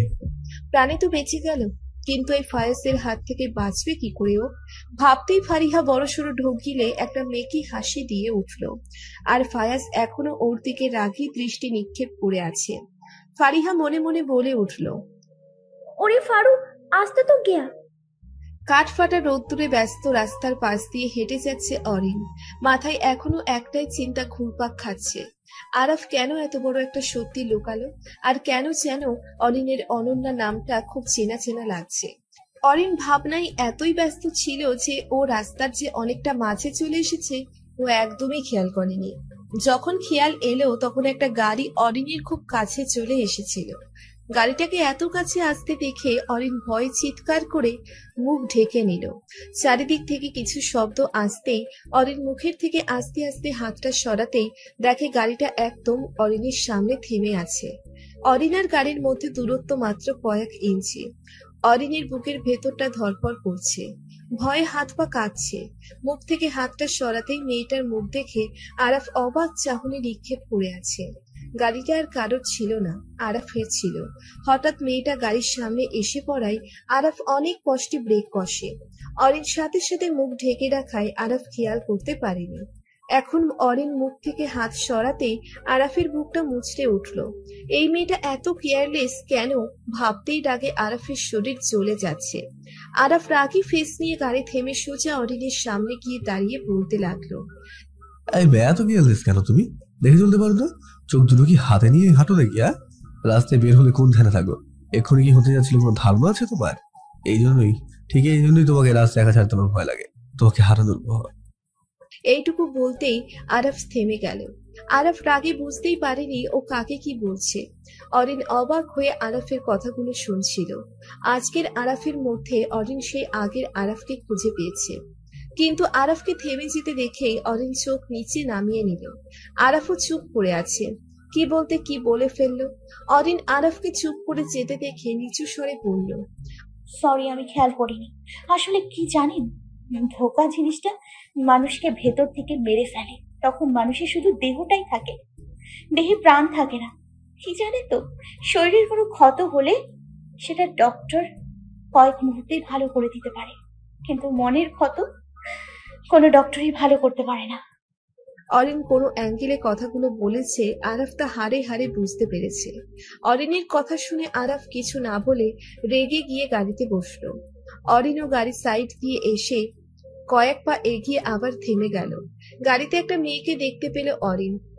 আরাফ গাড়ি স্টার্ট দিতে দিতে অরিন আবার পিছিয়ে গাড়ির জানালা দিয়ে উঁকি মারতে অনন্যার মুখটা দেখতে পেল। অনন্যাকে আরাফের সাথে দেখেই অরিনের মাথা ঘুরতে শুরু করলো। অরিন মুখ টিপে কিছু বলতে যাবে তার আগেই আরাফ গাড়িটা স্টার্ট দিয়ে চলে গেল। অরিন পেছন থেকে কয়েকবার ডেকে উঠল, কিন্তু ওরা শুনতে পায়নি। অরিনের মাথার মধ্যে সব গুলিয়ে যাচ্ছে। অরিন ধপ করে দাঁড়ানো অবস্থায় ফুটপাতে বসে পড়ল। তার মানে অনন্যা আপুই আরাফের বোন? কিন্তু অনন্যা আপুর ভাই তো না। কি করে সম্ভব? সবকিছু কেমন গুলিয়ে যাচ্ছে আমার। এই কোন সত্যির মুখোমুখি হলাম আমি? কি করবো এখন আমি? ভাইয়া, হ্যাঁ, এক্ষুনি ভাইয়ার কাছে যেতে হবে। সেদিন কি হয়েছিল সব জানতেই হবে আমাকে। যে করেই হোক সত্যিটা আমি জানবই। আমি বড় একটা সমস্যায় পড়ে গেছি। প্লিজ একবার আমার বাসায় আসবে? আমি কিছু বুঝতে পারছি না কি করব আমি। ফোনের ওপাশ থেকে জিনিয়া চিন্তিত কণ্ঠে বলতে শুরু করলো, আরো কি হয়েছে তোর? রাস্তায় কিছু হয়েছে কি? তুই প্লিজ আমার বাসায় আসবে? আরো তুই একদম ভেঙে পড়বি না, আমি এক্ষুনি আসছি। বলেই জিনিয়া হন্তদন্ত হয়ে ফোনটা রেখে গাড়ি নিয়ে বেরিয়ে গেল। অরিনের হঠাৎ কি হলো ভাবতে খুব টেনশন হচ্ছে জিনিয়ার। জিনিয়া ফোন রাখতেই অরিন ধপ করে খাটের উপর বসে পড়ল। বাসায় এসে এই অবধি কয়েকবার ফোন করেছে আহানকে, কিন্তু আহান একবারও ফোন রিসিভ করেনি। অরিন হাজারবার মেলানোর চেষ্টা করছে ধাঁধা, কিন্তু একবারও সফল হচ্ছে না। অরিন শান্ত হয়ে বসে আপন মনে নিজে নিজেই বলতে শুরু করলো, আরাফের বোন অনন্যা আপু, আবার অনন্যা আপুর ভাইয়ের নাম অভ্র। তাহলে আরাফ অনন্যা আপুর ভাই হয় কি করে? তাহলে কি তাহলে কি তাহলে কি আরাফের ডাক নাম অভ্র? কিন্তু কখনো কাউকে এই নামে ডাকতে শুনিনি তো। সব গোলমাল পাকিয়ে যাচ্ছে। এইসব প্রশ্নের উত্তর একমাত্র ভাইয়া দিতে পারবে। ভাইয়া কই তুমি? তাড়াতাড়ি আসো না প্লিজ, তোমাকে যে আমার খুব দরকার। বলেই অরিন একটা মুখ চেপে ধরে একটা বড় দীর্ঘ নিঃশ্বাস ছাড়লো। কেন যেন অরিনের মাথায় এখন এই ভাবনাটাই ঘুরঘুর করছে। অরিন আরাফের সত্যি খুঁজতে গিয়ে কোনো লুকানো সত্যি খুঁজে পাবে না তো? কেন অরিনের মনটা কুগাইছে? কোন সত্যির মুখোমুখি হবে অরিন? এইসবই ভাবছিল অরিন। এরই মাঝে দরজায় বেল বাজার শব্দে অরিনের ভাবনার ছেদ ঘটে। অরিন তাড়াহুড়ো করে দরজা খুলতেই জিনিয়া চিন্তিত কণ্ঠে বলতে লাগলো, এমন ভাবে ডাকলে কেন আরো? কি হয়েছে? এই তো আমরা কিছুক্ষণ আগে ভার্সিটি থেকে ফিরলাম। অরিন দরজা দিতে দিতে রাস্তায় আরাফের সাথে দেখা হওয়ার ঘটনাটা বলতে শুরু করলো। অনন্যার কথা শুনতেই চিনিয়ার মুখের রং পাল্টে যেতে শুরু করলো। ওর কপালে ঘাম জমতে শুরু করলো। বারবার ঢোক গিলছে, চোখের মধ্যে স্পষ্ট ভয় ফুটে উঠেছে। কাপা কণ্ঠে বলে উঠল, ও ও ও অনন্যকে? আরে তুই ভুলে গেলি নাকি? অনন্যা আপু যাকে ভাইয়া পাগলের মতো ভালোবাসতো। জিনিয়া একটা বড় ঢোক গিলে হাঁপ ছেড়ে বলতে লাগলো, অনন্যা আপু? অনন্যা আপুকে কোথায় পেলি তুই? আরাফের বোন অনন্যাই আমার ভাইয়ের ভালোবাসা, যার জন্য আমার ভাই 1 বছর ধরে ভেতরে ভেতরে গুমড়ে মরছে। বেঁচে থেকেও মরে গেছে আমার ভাই সেই অনন্যা আপু। আমি কিছু বুঝতে পারছি না আরো। জিনিয়ার গলায় কথা আটকে আসছে। অরিনের থেকে নিজেকে লুকাতে তাড়াহুড়ো করে পেছনে ঘুরে বলে উঠল, আমি এখন আসছি, আমার একটু কাজ আছে আরো, তোর সাথে পরে কথা হবে। বলেই জিনিয়া আর 1 মিনিটও দাঁড়ালো না, বড় বড় পা ফেলে দরজা খুলেই চলে গেল। অরিন অবাক চোখে জিনিয়ার যাওয়ার দিকে তাকিয়ে আছে। তারপর অবাক স্বরে বলতে লাগলো, এর আবার হঠাৎ করে কি হলো? ওর চোখ মুখের রঙও হঠাৎ করে পাল্টে গেল। মনে হলো আমার থেকে কিছু লুকোচ্ছে, কিন্তু কি লুকোবে? জিনিয়া তো কোনো কিছু লুকোয় না। কিছুক্ষণ ভাবুক দৃষ্টিতে চেয়ে আবার ডোন্ট কেয়ার ভাব নিয়ে বলতে লাগলো, ধুর, আমিও কি ভাবছি। জিনিয়া তো বললো ওর কোনো কাজ আছে, হয়তো আমার ঝামেলায় নিজেকে জড়াতে চায় না। বলেই মাথা থেকে জিনিয়ার চিন্তাটা ঝেড়ে ফেলে দিয়ে বাবার ঘরের দিকে পা বাড়ালো। আহান ঝড়ের বেগে গাড়ি চালাচ্ছে। ওর মাথার মধ্যে এখনো আরাফের বলা কথাগুলো ঘুরছে। সব কিছু যেন আহানের মাথার 10 হাত উপর দিয়ে গেছে। আরাফের বলা একটা কথাও আহান বুঝতে পারে না। আরাফের কথাগুলোর মধ্যে আহানের জন্য স্পষ্ট ঘৃণা আর রাগ দেখতে পেয়েছে আহান। সেই সাথে নিজের বোনকে এই অবস্থায় দেখার কষ্টটাও অনুভব করতে পেরেছে ও। এই মুহূর্তে আরাফের সাথে ঠান্ডা মাথায় কথা বলা খুব জরুরি। তাই আহান আরাফের বেরিয়ে যাওয়ার কিছুক্ষণ পরেই গাড়ি নিয়ে বেরিয়ে গেছে আরাফদের বাড়ির উদ্দেশ্যে। অরিন অনেকবার ফোন দিয়েছে, কিন্তু আহানের ফোন সাইলেন্ট থাকার কারণে আহান ফোনটা ধরতে পারেনি। বাসায় এসে অনন্যাকে নিচের রুমে খাটে বসিয়ে দিয়ে আরাফ ও অনন্যার পায়ের কাছে বসে পড়ল। আরাফের চোখের কোণে জল চিকচিক করছে। অরিনের বিভৎস কষ্টে জর্জরিত মলিন মুখটা দেখে আরাফের ভিতরটা দুমড়ে মুচড়ে ভেঙে যাচ্ছে। বুকের বাপাসটা চিনচিন ব্যথা করছে, নিঃশ্বাস নিতে কষ্ট হচ্ছে। আরাফ আর না পেরে অনন্যার কোলে মাথা রেখে বলতে লাগলো, আপু, বিষাদের আগুনে পুড়ে আমার ভেতরটা কয়লা হয়ে যাচ্ছে। আমি পারছি না এই আগুন নেভাতে। কোনো এক পড়ন্ত বিকেলে আমার সব অভিমান, কষ্ট, অভিযোগ, রাগ, ক্ষোভগুলো উড়িয়ে দেবো মুক্ত লাগছে। কিন্তু আমার ভেতরটা যেভাবে ক্ষত হচ্ছে, সেই ক্ষত কি করে সারাবো আপু? আমি জানি আমি নিজেই ক্ষত সৃষ্টি করেছি, কিন্তু আপু, তোকে এই অবস্থায় দেখতে আমার খুব কষ্ট লাগে না। তোকে এই অবস্থায় মেনে নিতে পারি না একদম। আমার সবকিছু ধ্বংস হয়ে গেছে শুধুমাত্র আহান খানের জন্য। ওই লোকটাকে আমি কিছুতেই ছাড়বো না, কিছুতেই না। শুধুমাত্র ওই লোকটার জন্য তুই বেঁচে থেকেও মৃত। আমার ভালোবাসা আমার কাছ থেকে দূরে আছে শুধুমাত্র ওই লোকটার জন্য। অরিন যে আমাকে কোনোদিন ক্ষমা করবে না আপু, কোনোদিন না। কথাগুলো বলার সময় আরাফের চোখ থেকে নোনা জল বেয়ে বেয়ে পড়ছিল। অনন্যার চোখ বেয়েও পানি পড়ছে। হয়তো অনন্যা আজ আরাফের কষ্টটা অনুভব করতে পারছে। আরাফ জানে দুনিয়ার সবাই ওকে ভুল বুঝলেও অনন্যা কখনো ওকে ভুল বুঝবে না। আরাফের কষ্টটা ঠিক বুঝতে পারবে অনন্যা। আরাফ কিছুক্ষণ নিঃশব্দে চোখের জল বিসর্জন দিয়ে হাতের উল্টো পিঠ দিয়ে চোখের জলগুলো মুছতে মুছতে রুম ত্যাগ করলো। জিনিয়া নিজের রুমে এসে সব দরজা ঠাস করে লাগিয়ে দিল। কাঁধের ব্যাগটা বিছানায় ছুঁড়ে দিয়ে রাগে 2 হাত দিয়ে নিচের চুলগুলো খাবলে ধরল।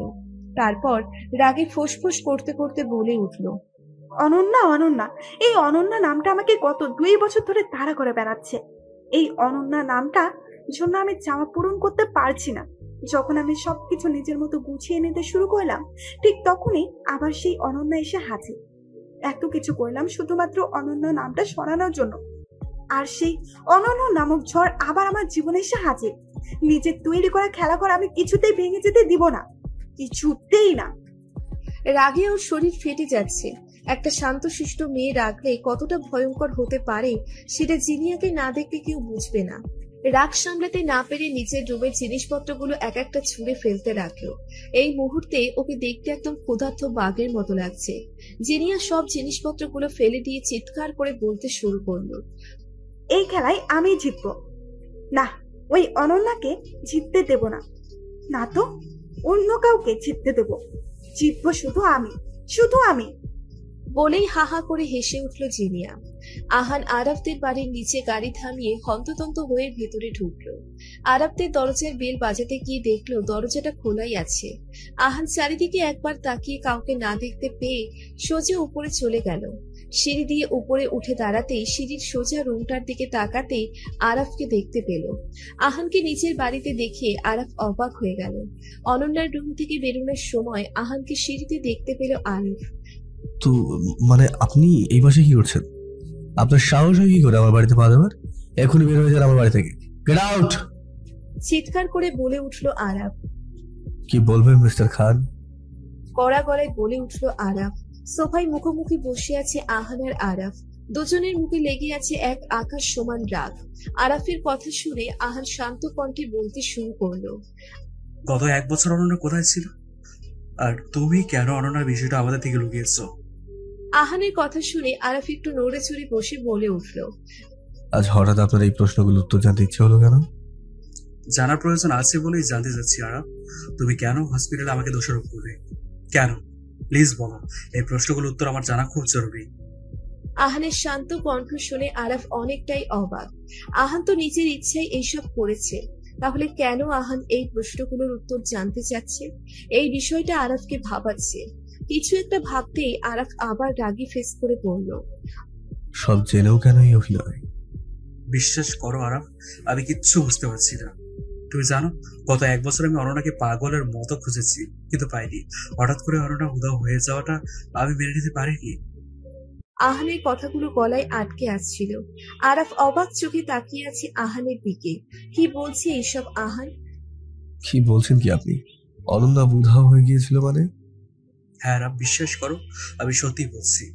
অনন্যা নিজে আমাকে ছেড়ে দিয়েছিল সেদিন। আমিও।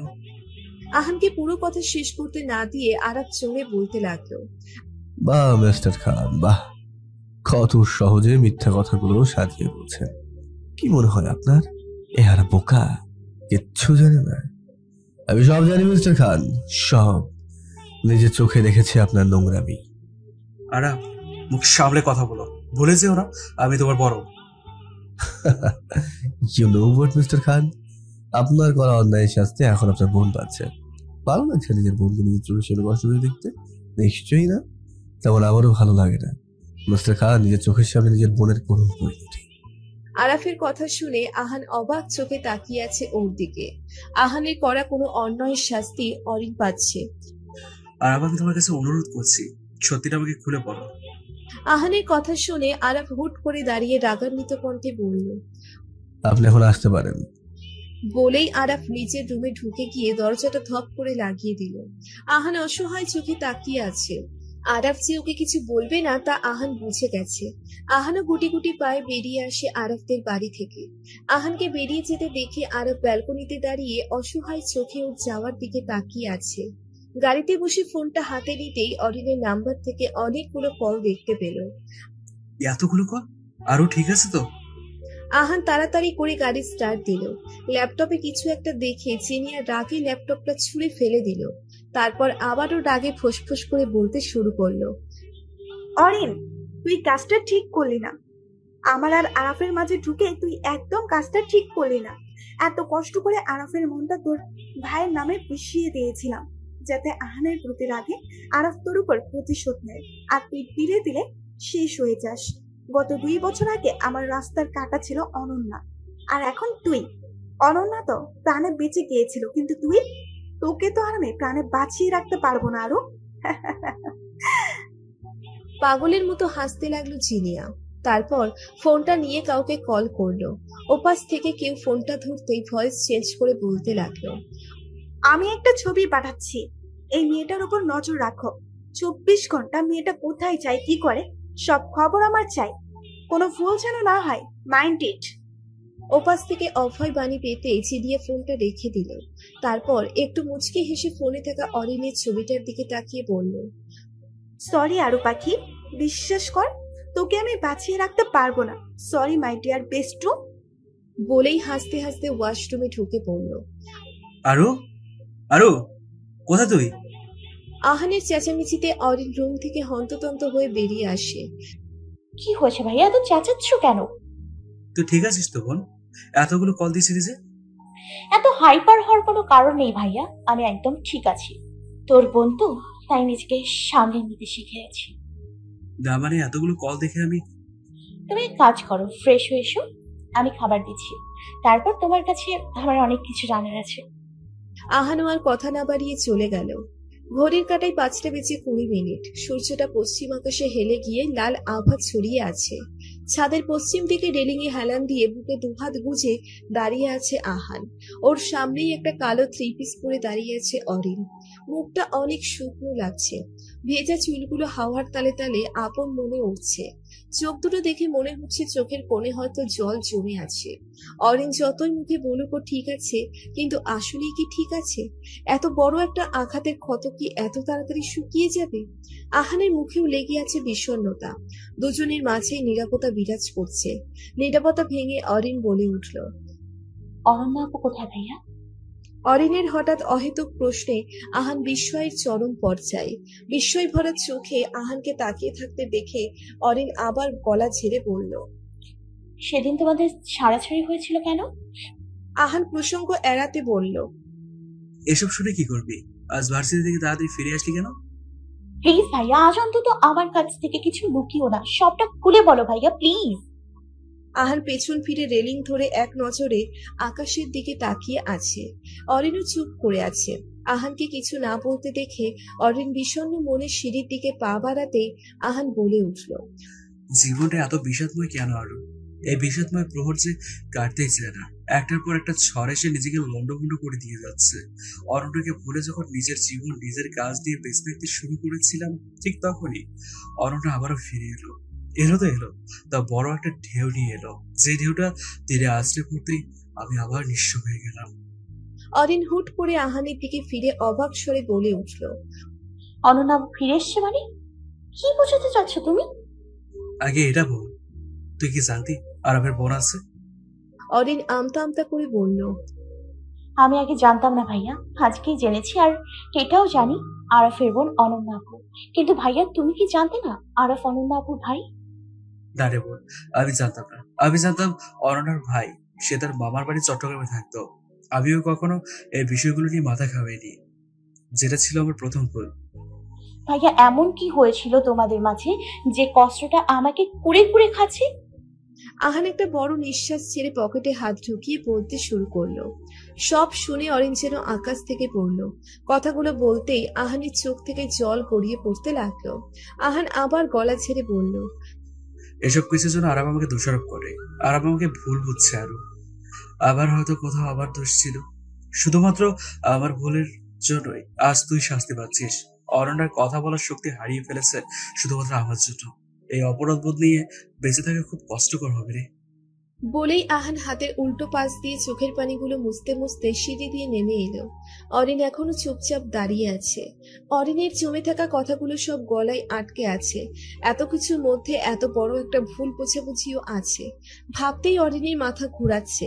এই হ্যালো বন্ধুরা, যদি আপনারা আমাদের এই চ্যানেলে নতুন হয়ে থাকেন, ভিডিওর নিচে থাকা সাবস্ক্রাইব অপশনে ক্লিক করে পাশে থাকা বেল আইকনটি বাজিয়ে দিবেন পরবর্তী পর্বগুলো দেখার জন্য।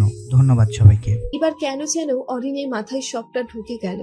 অরিন নিজে নিজেই শান্ত কণ্ঠে বলতে শুরু করলো, শুধুমাত্র প্রতিশোধ নিতে আরাফ আমার সাথে এত বড় একটা গেম খেললো? তার মানে এতদিন আমি ভুল ছিলাম, আরাফ কখনোই আমাকে ভালোবাসেনি। বলতেই অরিন চোখ বেয়ে জল গড়িয়ে পড়ল। ঘড়ির কাঁটায় রাত 10টা বেজে গেছে। ঘড়ির কাঁটাগুলো আপন মনে ঘুরে যাচ্ছে। আহান হসপিটাল থেকে বেরিয়ে গাড়িতে উঠবে, ঠিক তখনই ওর ফোনে একটা মেসেজ আসে। মেসেজটা ছিল এমন, এক্ষুনি তোমার হসপিটালের 112 নম্বর রুমে চলে এসো, আমি তোমার জন্য অপেক্ষা করছি। মেসেজটা পড়তেই আহানের মাথা ঘুরে গেল। আহানের জানা মতে হসপিটালে 112 নম্বর রুমটা এখন স্টোর রুম হিসেবে পরিচিত। এত রাতে এই রুমে কে রাখতে পারে আহানকে? আহান এই মুহূর্তে দাঁড়িয়ে এক মনে ভাবছে ওই রুমে গিয়ে দেখবে কি আছে। আবার একবার ভাবছে এটা যদি কারোর চাল হয় তাহলে তো আহান ফেঁসে যাবে। কতক্ষণ নিজের মন আর মস্তিষ্কের সাথে লড়াই করে সকল দ্বিধা কাটিয়ে আহান সিদ্ধান্তই নিয়ে নিল ওই রুমে যাবে। ফোনটা পকেটে ঢুকিয়ে আহান পা বাড়ালো হসপিটালের দিকে।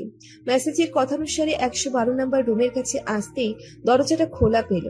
আহানের শরীর বিদ্যুৎ গতিতে কাঁপছে। বারবার ভয়ে গলা শুকিয়ে আসছে। কে থাকতে পারে ভেতরে? আহান কাপা হাতে দরজা ঠেলে ভেতরে ঢুকতে একটা মেয়েকে দেখতে পেল। মেয়েটা পেছন ফিরে তাকায়। আহান চিনতে পারছে না কি এটা। আহান মেয়েটাকে কিছু বলতে যাবে, ঠিক তখনই মেয়েটা আহানের দিকে ঘুরতেই আহানের মনে হলো আহান আকাশ থেকে এই মুহূর্তে ধপ করে নিচে পড়ল। নিজের চোখকে যেন বিশ্বাসই করতে পারছে না। আহানকে ভুল দেখছে নাকি স্বপ্ন দেখছে? আহানকে ঘুমিয়ে আছে, ঘুমের ঘরে উল্টোপাল্টা দেখছে নাকি এটা সত্য? আহানকে অবাক চোখে তাকিয়ে থাকতে দেখে সামনে বসে মেয়েটি মুচকি হেসে বলল, চমকে গেলে বুঝি আহান? এইবার আহান 440 ভোল্টের শক খেল। কারণ মেয়েটার কেউ না, অনন্যা। অনন্যাকে দেখে আহান যতটা না অবাক হয়েছে তার থেকে বেশি অবাক হয়েছে অনন্যাকে কথা বলতে দেখে। নিজের কান আর চোখে বিশ্বাস করতে হচ্ছে আহানের। ভয়ে আহানের গলা শুকিয়ে কাঠ হয়ে গেছে। আহান কোন রকম অস্পষ্ট স্বরে বলে উঠল, তুমি কথা বলতে পারো? তুমি কথা বলতে পারো? অবাক হলে বুঝি? তুমি কথা বলতে পারো? তাহলে আরাপ যাব। আহানকে পুরো কথা শেষ করতে না দিয়ে অনন্যা একটা মলিন হাসি দিয়ে বলল, সবার মতো আরাফও জানে না আমি কথা বলতে পারি। তার মানে তুমি এতদিন অভিনয় করেছো? আহানের অবাক স্বরে প্রশ্ন শুনে অনন্যা চোখের জল বিসর্জন দিয়ে বলল, আমাকে ক্ষমা করে দাও আহান, আজ শুধুমাত্র আমার একটু ভুলের জন্য অরিনা আরাফের জীবনটা নষ্ট হয়ে যাচ্ছে। অনন্যার মুখে ক্ষমা শব্দটা শুনে আহান অবাক হয়ে তাকিয়ে আছে। ওর চোখের সামনে কি ঘটছে সব ওর মাথার 10 হাত উপর দিয়ে যাচ্ছে। আহানকে চুপ করে থাকতে দেখে অনন্যা কান্না ভিজে কণ্ঠে বলল, সেদিন যদি আমি তোমাকে ভুল না বুঝতাম তাহলে এত কিছু হতো না। আরাফ ওর আগের বসে এত বড় একটা কাজ করে ফেলতো না। হঠাৎ কিছু একটা ভেবে আহানের রাগে শরীর ফেটে যাচ্ছে। নিজেকে কন্ট্রোল করতে না পেরে শরীর সমস্ত জোর দিয়ে অনন্যার গালে একটা সজোরে থাপ্পড় দিয়ে উঠল। তারপর রাগী স্বরে চিৎকার করে বলে উঠল, আর কত অভিনয় করবে তুমি? বারোটা আর কত? তুমি কথা বলতে পারো, তাও এতদিন অভিনয় করে গেছো। তোমার চোখের সামনে তোমার ভাই আমার বোনের সাথে এত বড় একটা অন্যায় করলো, তাও তুমি চুপ করেছিলে। আর আজ তুমি আমার কাছে সিম্পেথি আদায় করতে এসছো নাকি অনন্যা? অনন্যা গালে হাত দিয়ে জল ভর্তি চোখে তাকিয়ে আছে আহানের দিকে। তারপর ভেজা কণ্ঠে বলল, আহান বিশ্বাস করো, আমি সত্যি বাকশক্তি হারিয়ে ফেলেছিলাম। আর কত মিথ্যে তুমি বলবে অনন্যা? আর কত? ঘৃণা হচ্ছে এখন। ও বোন যেমন, ভাই তো ঠিক তেমনই হবে, ঠকবাজ। রাগে আহানের শরীর ফেটে যাচ্ছে।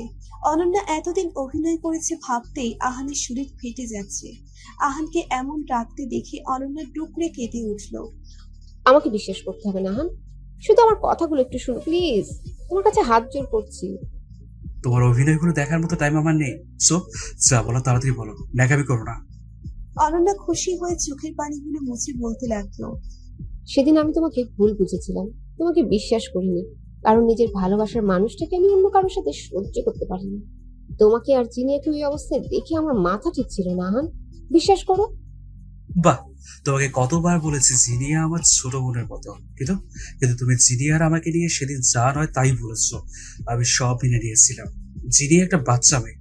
সেদিন তোমার কথাগুলো ওকে অনেকটাই আঘাত করেছিল, অনেকটাই হার্ট করেছিল। আমি বুঝতে পারিনি আহান, কারণ আমার ফোনে কেউ মেসেজ করে বলেছিল তুমি জিনিয়াকে নিয়ে হোটেলে যাচ্ছ। ব্যাপারটা আমার কাছে সুবিধার মনে হয়নি বলে আমিও সাথে সাথে বেরিয়ে গিয়েছিলাম। আর গিয়েই তোমাকে আর জিনিয়াকে বলেই অনন্যা আবারও চুপ হয়ে গেল। অনন্যার কথা শুনতেই যেন আহানের মাথায় বাজ পড়ল। হোয়াট? অতীত। আহানের সাথে অনন্যার পরিচয়টা আহানের হসপিটাল থেকে হয়। আহানের হসপিটালেই অনন্যাকে প্রথম দেখেছিল আহান। অনন্যা ওর মাকে নিয়ে ডাক্তারের কাছে গিয়েছিল। সেখানেই আহান প্রথম দেখায় অনন্যাকে ভালোবেসে ফেলে, যাকে বলে লাভ এট ফার্স্ট সাইট। এমন করে কয়েকদিন চলতে থাকে। অনন্যা অনেকটা শান্ত স্বভাবের। কয়েকদিন যেতেই আহান খোঁজ নিয়ে জানতে পারে অনন্যা ওর হসপিটালের পাশের ভার্সিটিতে পড়ছে। কয়েকদিন অনন্যাকে ফলো করতে করতে অনন্যার সাথে ফ্রেন্ডশিপ হয়। অনন্যা প্রথমত রাজি ছিল না, ওদের ফ্রেন্ডশিপটা ফ্রেন্ড থেকে বেস্ট ফ্রেন্ডে রূপ নেয়। তারপর ধীরে ধীরে কখন যে অনন্যা ও আহান ভালোবেসে ফেলে অনন্যা নিজেও বুঝতে পারেনি। দুজন খুব হ্যাপি ছিল। ওদের রিলেশনের 1 বছরের অনন্যার জন্মদিনে আহান অনন্যার বড় করে সারপ্রাইজ দেওয়ার জন্য একটা হোটেল বুক করেছিল। আহানকে সাহায্য করার জন্য আহান সাথে করে অরিন আর জিনিয়াকে নিয়ে গিয়েছিল। ওরা রুম সাজাচ্ছিল। মাঝে অরিন একটু বাইরে গিয়েছিল একটা কাজে। রুমে আহান আর জিনিয়া ছিল না। রুম সাজানোর সময় হঠাৎ করে জিনিয়া মাথা ধরে চিৎকার করে উঠে পড়ে যেতে নিলে আহান জিনিয়াকে চাপটে ধরে ফেলে। হঠাৎ এমন হওয়ায় আহান ব্যালেন্স ঠিক রাখতে পারেনি, জিনিয়াকে নিয়ে খাটের উপর পড়ে গিয়েছিল। ঠিক তখনই অনন্যা গিয়ে আহানকে আর জিনিয়াকে ওই অবস্থায় দেখে ফেলে। ভুল বুঝে চলে এসেছিল। আহান অনেক চেষ্টা করেও অনন্যাকে আটকাতে পারেনি সেদিন, কিন্তু ওদের দুজনের ফাটল থেকে পেছন থেকে কেউ জয়ের হাসি দিয়ে উঠেছিল। সেটা ওদের দুজনেরই অজানা ছিল। অনন্যা কিছুক্ষণ চুপ থেকে বলে উঠল, সেদিন রাতে ঘুমের মধ্যে টের পেলাম কেউ একজন আমার গলা চেপে ধরে আছে। নিঃশ্বাস বন্ধ হয়ে আসছিল আমার। অনেকক্ষণ ধস্তাধস্তি করেও নিজেকে ছাড়াতে পারিনি। তখন জ্ঞান হারানোর অভিনয় করি। আমার নিঃশ্বাস বন্ধ হয়ে যেতে দেখে লোকটা ভেবেছিল আমি মারা গেছি। সে চলে যাওয়ার সাথে সাথে আমিও উঠে পড়েছিলাম, কিন্তু ততক্ষণে সে পালিয়ে গেছিল। আমাকে কেউ একজন মারতে চেয়েছিল, সেটা সেদিন বুঝে গিয়েছিলাম। আমার এই অবস্থা শুনে আরাফি চট্টগ্রাম থেকে চলে এলো। 2-3 দিন ও খোঁজ নিয়েছিল তোমার ব্যাপারে। খোঁজ নেওয়ার পর আরাফ একটা ভিডিও এনে আমাকে দেখায়, যেটাই তুমি একটা মেয়ের সাথে খুব ঘনিষ্ঠভাবে ছিলে, কিন্তু মেয়েটার মুখ দেখা যায়নি ভিডিওটায়। সেদিন খুব বড় শক খেয়েছিলাম। অদ্ভুতভাবে কথা বলার শক্তি হারিয়ে ফেলেছিলাম। নিজেকে সবার কাছ থেকে আড়াল করে নিলাম। একটা ট্রমার মধ্যে ছিলাম আমি দীর্ঘ 1 বছর। আস্তে আস্তে জীবন্ত লাশে পরিণত হয়ে গেছিলাম। আমার উপর বেশ কয়েকবার অ্যাটাক হয়েছিল, কিন্তু ভাগ্যক্রমে বেঁচে গেছি প্রতিবার। আরাফের তোমার প্রতি ভুল ধারণা বাড়তে লাগলো। রাগের বশবর্তী হয়ে আরাফ এত বড় একটা অন্যায় করে ফেলেছে। আমি কথা বলার শক্তি ফিরে পেয়েছিলাম 7 দিন আগে, কিন্তু আমি কাউকেই বলতে পারিনি, কারণ আমার রুমে সিসিটিভি ক্যামেরা লাগানো। কেউ একজন আমার প্রতিটা গতিবিধির উপর নজর রাখছে। আমার ফোনে প্রতি ঘন্টায় একটা করে মেসেজ আসে, যার প্রতিটা মেসেজ ছিল আরাফকে নিয়ে। আমি যদি মুখ খুলি তাহলে আরাফকে জানে মেরে দিবে কেউ। আমি চাইলেও বলতে পারিনি, কিছু করতে পারিনি। কিছু একটা বড় সত্যি লুকিয়ে আছে আহান, খুঁজে বের করতে হবে আমাদের। আমি অনেক কষ্টে লুকিয়ে তোমার সাথে দেখা করার জন্য এসেছি। আমার কথাগুলো বিশ্বাস করো প্লিজ। আরো কিছু কথা আছে, সেগুলো পরে জানবেন বলেই অনন্যা চোখের পানি ছেড়ে দিল। আহান সব শুনে নিস্তব্ধ হয়ে আছে। অনন্যা যা বলল সব ওর মাথার উপর দিয়ে গেল। অনন্যা নিঃশব্দে চোখের জল ফেলছে। নীরবতা ভেঙে অনন্যা আবারও বলে উঠল, আমাকে ক্ষমা করে দাও আহান, আমি আজও তোমাকে ঠিক আগের মতোই ভালোবাসি। আহান কি বলবে খুঁজে না পেয়ে হুট করে অনন্যাকে জড়িয়ে ধরল। অনন্যাও আহানকে জড়িয়ে ধরে বুকড়ে কেঁদে উঠল। পরের দিন আজ জিনিয়া ভার্সিটিতে আসেনি। কালকে চলে যাওয়ার পর জিনিয়া একবারও অরিনকে ফোন দেয়নি। অরিন ফোন দিয়েছিল, কিন্তু সেটাও রিসিভ করেনি। তাই অরিন আর জিনিয়াদের বাসায় যাবে বলে ঠিক করেছে। রাস্তায় দাঁড়িয়ে গাড়ির জন্য অপেক্ষা করছিল অরিন। হঠাৎ একটা কার এসে অরিনের সামনে দাঁড়াতেই অরিন ভয় পেয়ে গেল। অরিন একটু সাইডে গিয়ে দাঁড়াতেই গাড়ি থেকে কয়েকজন নেমে অরিনকে জোর করে গাড়িতে তুলে নিল। কিছুটা নিয়ে অরিনের মুখ চেপে ধরতেই অরিন জ্ঞান হারালো। আরাব নিজের রুমে বসে ল্যাপটপে কিছু একটা খুঁজছিল। এর মধ্যেই ওর ফোনে একটা মেসেজ আসে, যেটাই লেখা ছিল, অরিনকে বাঁচাতে চাইলে এই ঠিকানায় চলে এসো, সময় 30 মিনিট। মেসেজটা দেখা মাত্রই আরাফের মাথা ভনভন করে ঘুরতে লাগলো। চোখের সামনে মনে হলো সবকিছু আধার নেমে আসছে। বুকের বাপাসটাই তৎক্ষণাৎ হাতুড়ি পিটানো শুরু হয়ে গেল। এক অজানা ভয় এসে আরাফকে গ্রাস করে নিতে লাগলো। আরাফের চোখের নজর আবার মেসেজের দিকে যেতেই আরাফ 1 মিনিট দেরি না করে ফোনটা পকেটে ঢুকিয়ে হন্ততন্ত হয়ে বেরিয়ে গাড়িতে বসে গাড়ি স্টার্ট করলো। ঝড়ের বেগে গাড়ি চালাচ্ছে। ওর মন আর মস্তিষ্কে দুটোই এখন অরিনের কথা চিন্তা করছে। চোখের জলে চোখ দুটো ঝাপসা হয়ে আসলেই আবার হাতের উল্টো পেজ দিয়ে মুছে নিচ্ছে। যে করেই হোক তাড়াতাড়ি এখানে পৌঁছতেই হবে। অরিনের জ্ঞান ফিরতেই নিজেকে একটা অন্ধকার রুমে হাত পা বাঁধা অবস্থায় আবিষ্কার করলো। নড়াচড়া করতেই মাথায় তীব্র যন্ত্রণা অনুভব করলো। চোখ দুটো বারবার বন্ধ হয়ে আসছিল। অরিন বুঝতেই পারছে না ওর সাথে কি হচ্ছে। হঠাৎ অরিনের কানে কিছু শব্দ ভেসে আসতে লাগলো। কথাগুলো ছিল, মেয়েটার যেন কোনো ক্ষতি না হয়, তাহলে স্যার একদম জানে মেরে ফেলবে, বুঝলি? আরাব চৌধুরীর মতো স্বার্থপর নিষ্ঠুর লোক আমি একটাও দেখিনি। যে মেয়ে তাকে এত ভালোবাসতো সেই মেয়েটার সাথে এমন করেছে, ছি। আরে চুপ থাক, আমাদের এসব বিষয়ে নাক গলে কি হবে? আমাদের শুধু টাকা পেলেই চলবে। হ্যাঁ তাও ঠিক, তবে মেয়েটার জন্য তো খারাপ লাগছে। থাক চল, মেয়েটা জ্ঞান ফেরার আগে আমরা একটু ওই দিকে যাই। লোকগুলোর পায়ের শব্দ শুনে অরিন বুঝতে পারলো লোকগুলো অন্যদিকে চলে গেছে। কিন্তু এতক্ষণের কথাগুলো সব অরিনের কানে বাজছে। অরিনের মনে হচ্ছে আকাশ কয়েক খণ্ডে বিভক্ত হয়ে ওর মাথায় ভেঙে পড়ছে। চোখ দিয়ে শুধু টুকটাক পানি পড়ছে। আরব আমাকে কিডন্যাপ করেছে? না, আমি বিশ্বাস করি না। আরব এতটা নিচে নামতে পারে না, কিছুতেই না। বলেই অরিন হাউমাউ করে কাঁদতে লাগলো। পরক্ষণেই আবার গলা উঁচু করে চেঁচিয়ে বলতে শুরু করলো, কেউ আছেন এখানে? কেউ আছেন? হেল্প! ভাইয়া কোথায় তুমি? প্লিজ আমাকে বাঁচাও, প্লিজ ভাইয়া। বলে আবার অরিন কান্না করতে লাগলো। গাড়ি দুটো অরিনের পাশের থেকে অন্যদিকে এসে এক রহস্যময় হাসি দিয়ে উঠলো। তারপর ওদের মধ্যে একজন পকেট থেকে ফোনটা বের করে একটা নাম্বারে কল দিল। কয়েকবার রিং হওয়ার সাথে সাথে কেউ একটা ফোন ধরতেই গার্ডটা বলল, কাজ হয়ে গেছে ম্যাম। ওপাশ থেকে কেউ একজন উচ্চস্বরে হা হা করে হেসে উঠল। তারপর ফোনটা রেখে হাততালি দিতে দিতে বলতে লাগলো, বাহ জিনিয়া, কে বাত! তোর তারিফ করতেই হয়। এত বুদ্ধি মাথায় রাখিস কেমনে? বেচারা অরিন এত দুঃখ রাখবে কোথায়? বলেই জিনিয়া আবার হা হা করে হেসে উঠল। ওর হাসির শব্দ পুরো বিল্ডিং জুড়ে পাচ্ছে। এক বিষাক্ত খেলায় মেতে উঠছে, যার পরিণতি হবে বিষাক্তের থেকেও বিষাক্ত। একটা রেস্টুরেন্টে মুখোমুখি বসে আছে আহান আর অনন্যা। কিন্তু অনন্যাকে দেখে কেউ চিনতে পারবে না, কারণ বড় করে ওড়না দিয়ে মাথায় ঘোমটা দেওয়া, মুখে কালো রঙের একটা মাস্ক আর চোখে কালো সানগ্লাস। আহান বারবার চারদিকে চোখ বুলাচ্ছে। তারপর গলা ছেড়ে জিজ্ঞেস করে উঠল, তোমাকে তো চেনা যাচ্ছে না, এত টেনশন করছো কেন? আহানের প্রশ্নসূচক কণ্ঠ শুনে অনন্যা ফিসফিসিয়ে বলল, তুমি বুঝতে পারছো না আহান, আমাকে কেউ যদি চিনে ফেলে তাহলে অনেক বড় বিপদ হয়ে যাবে। আচ্ছা, তাহলে এইভাবে লুকোচুরি খেলার মানে কি? আমাদের আসল শত্রুকে ধরার জন্য আরো অভিনয় করতে হবে আহান। তুমি ঠিক কি করতে চাইছো অনন্যা? ক্লিয়ার করে বলো।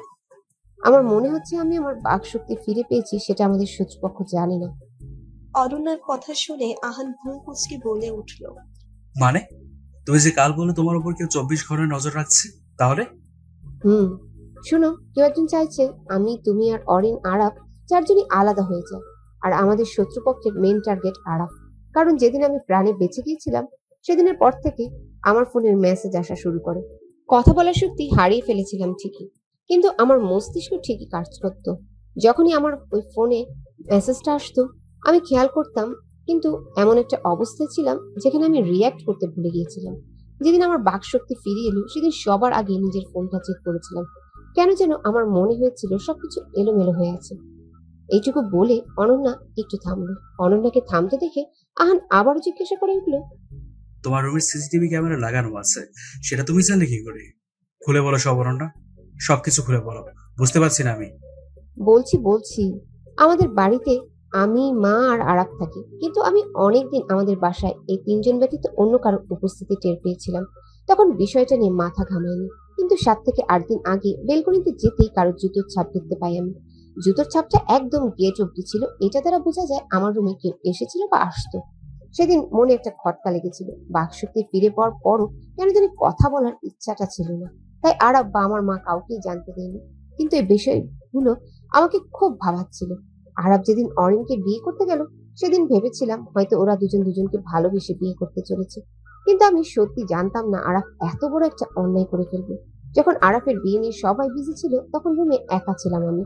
ভালো লাগছিল না বিধায় বেলকনিতে দাঁড়িয়েছিলাম। বেলকনি থেকে রুমে আসতেই আমার চোখ যায় দরজার উপরের কর্নারে, কারণ সেখানে একটা ক্যামেরা লাগানো ছিল। আমাদের বাড়িতে কোনো ক্যামেরা লাগানো নেই আহান। তখনই বুঝে গিয়েছিলাম যে যারা আমাকে মারতে চায় তারা এই কাজটা করেছে, তাই সুযোগ বুঝে চুপ করে গিয়েছিলাম।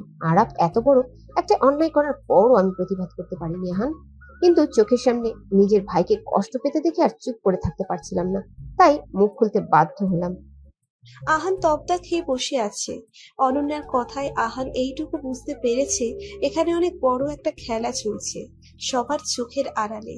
আহানের মাথায় কিছু ঢুকছে না, কিছু বুঝতে পারছে না ও। দুজনের মধ্যেই পিনপতন নিরাপত্তা চলছে। একটা পুরনো বাড়ির সামনে এসে আরাফের গাড়িটা থামতেই আরাফ তাড়াতাড়ি গাড়ি থেকে নেমে একবার চারিদিকে তাকিয়ে দেখে নিল ও ঠিক জায়গায় এসেছে কিনা। তারপর আর দেরি না করে দৌড়ে বাড়ির ভিতরে চলে এলো। বাড়িটাকে দেখেই মনে হচ্ছে অনেক পুরনো। চারিদিকে দেয়ালে শ্যাওলা পড়ে আছে, মাকড়সার জালে চারিদিকে ছড়াছড়ি। কয়েকটা পুরনো ফার্নিচারের উপর ধুলো জমে উঁচু হয়ে আছে।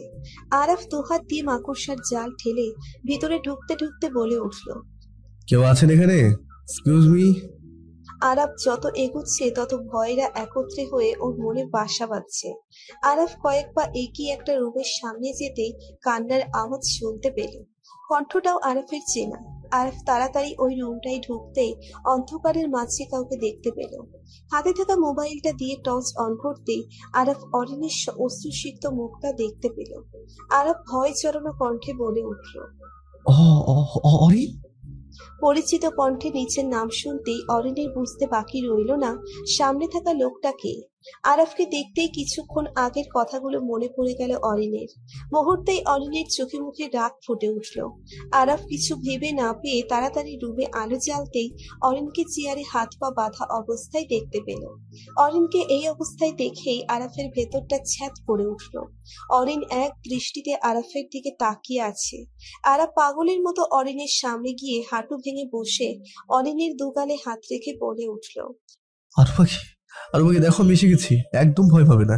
তোমার আরাফ থাকলে তোমার কিচ্ছু হবে না। এক্ষুনি তোমাকে আমি এখান থেকে নিয়ে যাবো। তোমার লাগছে তাই না? আমি এক্ষুনি খুলে দিচ্ছি এগুলো। আরাফের এমন পাগলের মতো অবস্থা দেখে অরিন ভাবলো হয়তো আরাফ অরিনকে দেখানোর জন্য অভিনয় করছে, তাই অরিনের রাগ আরো দ্বিগুণ বাড়তে লাগলো।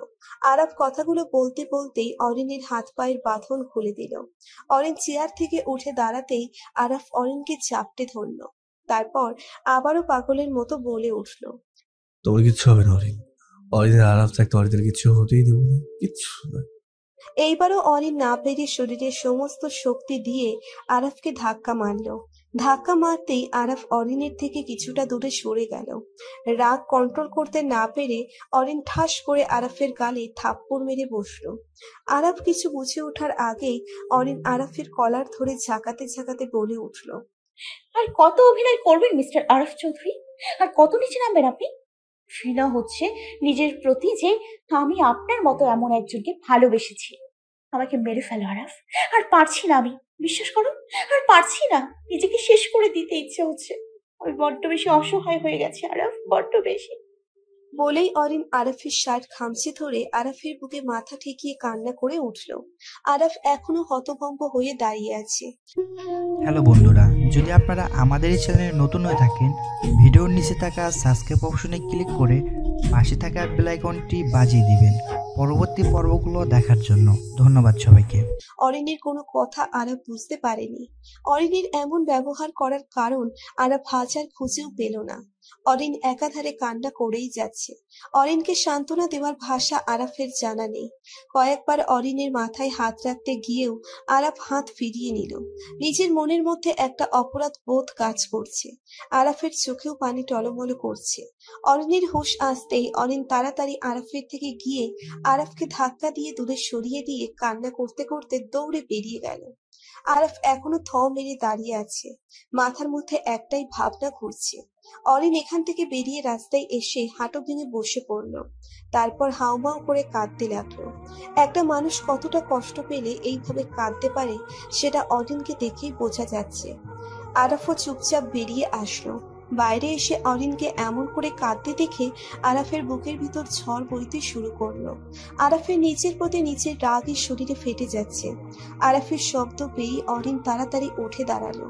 তারপর হাঁটা শুরু করলো সোজা। আরাফ তাড়াতাড়ি গিয়ে অরিনের হাত ধরে ফেললো। আরাফ অরিনের হাত ধরতেই অরিন রাগী দৃষ্টি নিক্ষেপ করলো আরাফের দিকে। তারপর শান্ত কণ্ঠে বলল, আমার হাত ছাড়ো আরাফ। আরাফও শান্ত কণ্ঠে উত্তর দিল, এখান থেকে একা একা বাড়ি যাবে কি করে? এদিকে গাড়িও তো আসে না। সেটা তোমার ভাবতে হবে না, হাত ছাড়ো আমার। না, ছাড়বো না, চলো আমি তোমাকে ড্রপ করে দিচ্ছি। অরিন রাগি ফেস করে আরাফের থেকে হাতটা ছাড়ানোর চেষ্টা করতে করতে বলল, আমার ধৈর্যের পরীক্ষা নিও না আরাফ, ফলাফল খুব খারাপ হবে। তাই বলছি হাতটা ভালোই ভালোই ছেড়ে দাও। আরাফ বুঝে গেছে অরিনের সাথে শান্ত কথায় কাজ হবে না। তাই আরাফ অরিনের হাতটা আরো জোরে চেপে ধরে রাগী কণ্ঠে বলল, যখন আমি বলেছি তোমাকে বাড়ি পৌঁছে দেবো তখন দেবই, চুপচাপ আমার সাথে আসো। বলেই আরাফ অরিনের হাত ধরে হাঁটা শুরু করলো। অরিন বারবার হাত ছাড়ানোর চেষ্টা করছে আর ছাড়ুন ছাড়ুন বলছে, কিন্তু আরাফ সেদিকে কান না দিয়ে অরিনের হাত ধরে সোজা গাড়িতে নিয়ে বসিয়ে দরজা লাগিয়ে দিয়ে রাগী কণ্ঠে বলে উঠল, এক পা গাড়ি থেকে নামার চেষ্টা করলে এর ফলাফল কিন্তু খুবই খারাপ হবে, মাইন্ড ইট। বলেই গাড়ির দরজাটা লক করে দিয়ে আরাফও গিয়ে গাড়িতে বসলো। অরিন দরজা খোলার চেষ্টা করেও ব্যর্থ হলো। তারপর রাগী ফেস করে আরাফের দিকে তাকিয়ে বলল, কি চাইছো নাকি তুমি? হ্যাঁ, আর কতটা অপমান করবে আমাকে? নিজের হাতে বিয়েটা ভেঙে দিলে, আর আজ তুমি। বলেই অরিন থেমে গেল। আরাফ গাড়ি স্টার্ট দিতে দিতে শান্ত কণ্ঠে বলে উঠল, থেমে গেলে কেন? বলো আর কি করেছি? অরিন কিছু না বলে রাগে মুখ ঘুরিয়ে নিল। আরাফও কোনো কথা না বলে গাড়ি চালাতে লাগলো। অনন্যা, আমার মাথায় কিছু ঢুকছে না। আহনের চিন্তিত কণ্ঠ শুনে অনন্যা একটা হাঁপ ছেড়ে বলল, তবে আমার মনে হচ্ছে এই সবের মধ্যে একটা বড় খেলা চলছে। আমার কাছের কেউ আমাদের ক্ষতি করতে চাইছে। কাছের কেউ বলতে কাকে বোঝাতে চাইছো তুমি? সেটাই আমাদের খুঁজে বের করতে হবে আহান, নয়তো সবকিছু লন্ডভন্ড হয়ে যাবে। আমার মন বলছে খুব বড় ঝড় আসতে চলেছে। Please do something Ahan. আহানেরও মনে অজানা ভয় এসে জমতে শুরু করলো। আহান কিছুক্ষণ ভাবক ভঙ্গিতে বসে থেকে পরক্ষণেই বলে উঠল, শোনো, যতদিন না সব সত্যিটা সামনে আসবে ততদিন তোমাকে এই বাক শক্তি হারানোর অভিযানটা চালিয়ে যেতে হবে। যে করেই হোক আসল সত্যিটা আমাদের বের করতে হবে। কি করে বের করবো আহান? আহান অনন্যাকে কিছু কথা বুঝিয়ে দিল। তারপর দুজনেই আলাদা হয়ে বেরিয়ে এলো রেস্টুরেন্ট থেকে। অরিনদের বাসায় নিচে এসে গাড়ি থামতেই আরাফ গাড়ি থেকে নেমে এসে অরিনের দরজাটা খুলে দিয়ে বলে উঠল, নামো, আমার দায়িত্ব শেষ। অরিনও কোনো কথা না বলে গাড়ি থেকে নেমে আরাফের সামনে দাঁড়িয়ে আরাফের মুখের উপর আঙ্গুল তুলে বলতে শুরু করলো, মিস্টার আরাফ চৌধুরী, একটা কথা কান খুলে শুনে রাখো। এই অরিন বন্যা খান এতটা দুর্বল বা অসহায় না যে তোমার মতো একটা নোংরা ছেলে এসে সিম্পথি দেখাবে। নেক্সট টাইম আমার কাছে থেকে দূরে থাকার চেষ্টা করবে, মনে রেখো। বলেই অরিন বড় বড় পা ফেলে বাড়ির ভিতরে ঢুকে পড়ল। আরাফ অরিনের যাওয়ার দিকে তাকিয়ে একটা বড় দীর্ঘশ্বাস ফেলে চোখের কোণে জমে থাকা জলটুকু মুছে গাড়ি নিয়ে চলে গেল। অরিন বাসায় এসে কিছুক্ষণ কান্নাকাটি করে ফ্রেশ হয়ে নিল। তারপর সবাই মিলে একসাথে লাঞ্চ করে যে যার রুমে চলে গেল। আহানের একটু কাজ থাকায় আহান বেরিয়ে গেল। এই লোকদের কথা অনুযায়ী আমাকে কিডন্যাপ আরাফ করেছে, কিন্তু আরাফের মুখ দেখে তো কোনো কিছু মনে হলো না। একদম নির্দোষ লাগছে। কেন মন থেকে বিশ্বাস হচ্ছে না এই কথাটা? যদিও আমাকে কিডন্যাপ করে না থাকে তাহলে ওখানে গেল কি করে? আর যদিও কিডন্যাপ করে তাহলে আমার কোনো ক্ষতি না করে ছেড়ে দিল কেন? ভাবতেই অরিন মাথা চেপে ধরে খাটের উপর বসে পড়ল। তারপর বলে উঠল, উফ, আমার কিচ্ছু আর কিচ্ছু ভাবতে পারছি না। কি হচ্ছে এসব আমার সাথে? কোন সত্যি লুকিয়ে আছে এত কিছুর মাঝে? অনন্যা আপুর বিষয়টা এখনো আমার ধোঁয়াশা। আমাকে ভেঙে পড়লে চলবে না, সত্যিটা খুঁজে বের করতেই হবে যে করেই হোক। বলেই অরিন কাউকে কল দেওয়ার জন্য ফোনটা হাতে নিতেই শুনতে পেল, কি এত ভাবছিস আরো? অরিন সামনের দিকে তাকাতেই দেখে জিনিয়া দাঁড়িয়ে আছে, আর ওকে দেখেই মনে হচ্ছে ও অনেক খুশি। জিনিয়াকে হঠাৎ এত খুশি দেখে অরিন ভ্রু কুঁচকে বলে উঠল, এত খুশি হওয়ার কারণ কি ম্যাডাম? জিনিয়া হাসতে হাসতে অরিনের পাশে এসে বসে অরিনকে জড়িয়ে ধরে বলল, আজ অনেকদিন পর আমার স্বপ্ন সত্যি হতে চলেছে আরো, তাই ভীষণ ভীষণ খুশি। অরিন কিছু বুঝতে না পেরে অবাক স্বরে বলে উঠল, তোর আবার কোনো স্বপ্ন সত্যি হতে চলেছে? সেটা না হয় সারপ্রাইজ থাক, এখন আগে এটা বল আরাফ তোকে কিডন্যাপ কেন করলো? কথাটা বলতেই জিনিয়া নিচে চুপ করে গেল। মুখ ফসকে জিনিয়া কি বলে ফেললো তাও নিজেই বুঝতে পারেনি। জিনিয়ার কথাটা শুনতেই অরিন বিস্ফোরিত চোখে জিনিয়ার দিকে সন্দেহের দৃষ্টিতে তাকাতেই জিনিয়া থতমত খেয়ে গেল। অরিন সন্দেহ ভরা চোখে বলে উঠল, তুই কি করে জানলি যে আরাফ আমাকে কিডন্যাপ করেছিল? আমি তো তোকে কখনো বলিনি। অরিনের কথা শুনে জিনিয়া কয়েকবার ভয়ে ভয়ে ঠকিলে আমতা আমতা করে বলে উঠল, না মানে আমি তো। তুই তো কি বল? না মানে তুই তো বসে বসে বলছিলি, আসার সময় শুনতে পেলাম, তাই বলছিলাম আর কি। এক নাগারে জিনিয়া কথাগুলো বলে একটা হাঁপ ছাড়লো, কিন্তু অরিনের কেন যেন জিনিয়ার কথাটা বিশ্বাস হলো না। তাই অরিন প্রত্যুত্তরে আবার বলে উঠল, কাল থেকে কোথায় গায়েব হয়ে গিয়েছিলি তুই? একটু কাজ ছিল বাসায়, তাই তোর খোঁজ নিতে পারিনি আরো, সরি রে।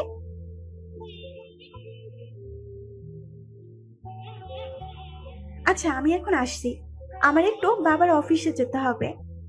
বলেই জিনিয়া বেরিয়ে গেল। অরিনের কেন যেন আজ জিনিয়াকে অন্যরকম মনে হচ্ছে। জিনিয়া চলে যেতেই অরিন পিছন থেকে কয়েকবার ডাক দিয়ে উঠল জিনিয়াকে, কিন্তু জিনিয়া না শোনার ভান করে চলে গেল। কেন যেন মনে হচ্ছে জিনিয়া কিছু একটা লুকোচ্ছে আমার থেকে, কিন্তু কি? আগে তো কখনো এমন করেনি। তাহলে অরিনের মাথায় এখন এই চিন্তাটাই ঘুরছে। জিনিয়া গাড়িতে বসে জোরে গাড়ির দরজায় একটা লাথি মেরে বসলো। তারপর নিজে নিজে রাগে ফোঁস করতে করতে বলে উঠল, কি থেকে কি বলে ফেললাম? অরিন জেমি এখন নিশ্চয়ই আমাকে নিয়ে গবেষণা শুরু হয়ে গেছে। উফ, এই অরিনের একটা ব্যবস্থা করতেই হবে যে করেই হোক। ভার্সিটির ক্যান্টিনে গালে হাত দিয়ে বসে আছে অরিন, মুখে লেগে আছে হাজারটা বিরক্তির ছাপ। তার উল্টো দিকে মুখ গোমড়া করে বসে আছে আরাফ। দুজনের মধ্যেই নীরবতা বিরাজ করছে। ওদের থেকে দূরে একটা টেবিলে মুখ ঢেকে বসে আছে জিনিয়া, রাগে ফুসফুস করছে ও, আর ভয়ঙ্কর দৃষ্টিতে তাকিয়ে আছে ওদের দিকে। নীরবতা ভেঙে আরাফ গোমড়া মুখ করে শান্ত কণ্ঠে বলল, আমাকে এখানে ডেকে আনার কারণ কি? অরিন গাল থেকে কাঁধ সরিয়ে চিন্তিত ভঙ্গিতে বলল, তোমার সাথে যোগাযোগ করার কোনো ইচ্ছে আমার নেই, শুধু কিছু প্রশ্ন করার ছিল। কি প্রশ্ন? তাড়াতাড়ি করো, আমারও টাইম নেই। আমার কাছে কেন অনন্যা আপুর কথা লুকিয়েছিলে আরফ? অনন্যার কথা শুনতেই আরফ অবাক চোখে অরিনের দিকে তাকালো। অরিনকে তো ও অনন্যার কথা বলেনি, তাহলে জানলো কি করে? আরফকে এমন করে তাকিয়ে থাকতে অরিন গলা ঝেড়ে বলল, আমি জানি তুমি এই মুহূর্তে কি ভাবছো। ওই দিন কলেজে এসে তোমার খোঁজ করায় এই সত্যিটা জানতে পেরেছিলাম। আরব মুখের ভঙ্গিমা চেঞ্জ করে শান্ত কণ্ঠে বলল, ওরা তো মিথ্যা বলতে পারে, তুমি এত শিওর হয়ে বলছো কি করে? অরিন একটু হেসে বলল, তুমি বোধহয় ভুলে গেলে আরফ, সেদিন কলেজ থেকে যাওয়ার রাস্তায় তোমার সাথে আমার দেখা হয়েছিল। দেখা হওয়ার সাথে এটার কি সম্পর্ক? অরিন এইবার ফিক করে হেসে বলে উঠল, তুমি এতটা বোকা জানতাম না আরফ। সেদিন তোমার গাড়িতে আমি অনন্যাকে দেখতে পেয়েছিলাম। কথাটার আগা মাথা আরব বুঝতে পারল না, কারণ অরিন তো অনন্যাকে দেখেনি, তাহলেও চিনল কি করে? আরব পুরোই অবাক হয়ে তাকিয়ে আছে। এখন নিশ্চয় বলবে আমি অনন্যা আপুকে চিনি কি করে। তাহলে শোনো, অনন্যা আপুকে যেমন আমি চিনি তেমনি অনন্যা আপু আমাকে চেনে, কারণ সে শুধু তোমার বোন নয়, সে আমার ভাইয়ের ভালোবাসা। অরিনের কথায় আরাফ যেন অবাকের শেষ সীমানায়। অরিন তাহলে সব জানে? আরাফ কিছু একটা বলতেও ও থেমে গেল, তারপর রাগে লুকিয়ে বলল, তোমার ভাইয়ের ভালোবাসা? আসলে আমায় জোকসটা বেশ ফানি ছিল অরিন। আরাফের এহিতক কথায় অরিন বোকা চাহনি নিক্ষেপ করে আছে আরাফের দিকে। তারপর অবাক স্বরে বলে উঠল, মানে? সব জেনে শুনে তোমরা ভাই বোন আমাদের সাথে নাটক করছো। এক একজন এমন ভান ধরছো যেন তোমরা কিছুই জানো না। কি ভেবেছো কি তোমরা? আমি তোমার কথা কিছু বুঝতে পারছি না আরফ। তা বুঝবে কেন? আমার বোনের জীবনে নষ্ট করে দিয়েছে তোমার ভাই, আর এখন তুমি বলছো সে তোমার ভাইয়ের ভালোবাসা?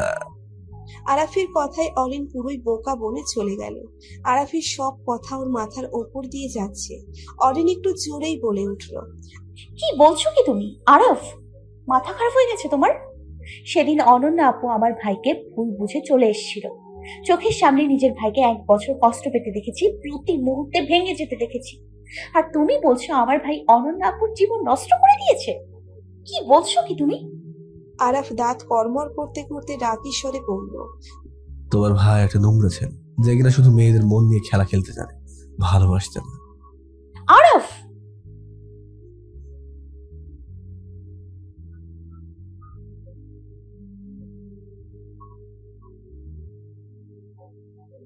মুখ সামলে কথা বলো। কিসের ভিত্তিতে তুমি আমার ভাইয়ের সম্পর্কে বাজে মন্তব্য করছো? দেখবি কিসের ভিত্তিতে বলছি? ওয়েট।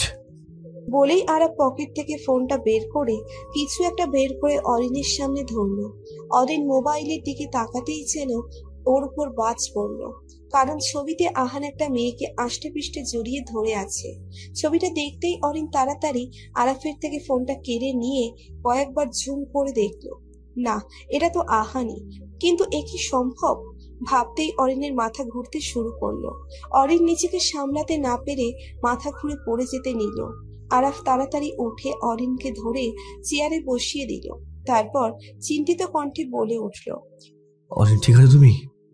অরিন চুপ করে আছে, কি বলবে ও ভাষা খুঁজে পাচ্ছে না।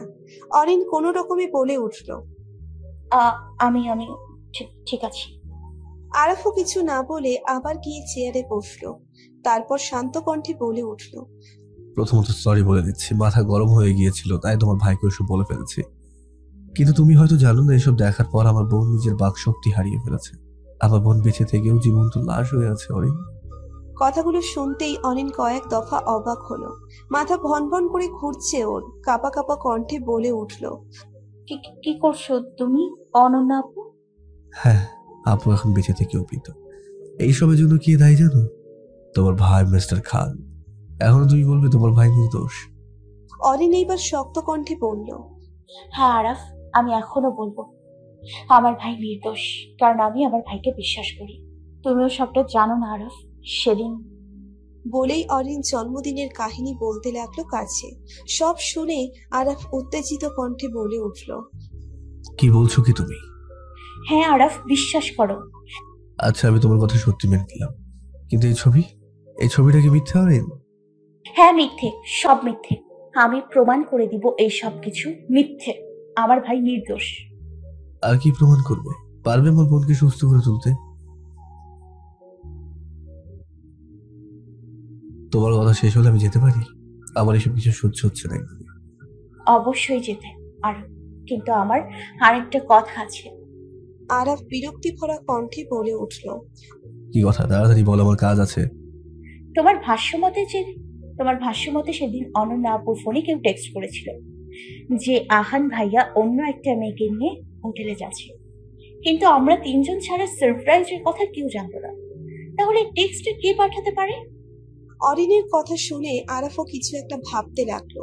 আরাফ কিছু বলতে যাবে তার আগেই অরিন হুট করে বলে উঠল, আমি আরেকটা সত্যি জানতে চাই আরাফ।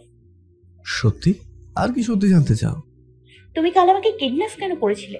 আর যখন কিডন্যাপই করলে তাহলে আমার ক্ষতি করলে না কেন? কথাটা শুনতেই যেন আরাফ চমকে উঠল। হোয়াট? Are mad Arin? আমি তোমাকে কিডন্যাপ করেছিলাম?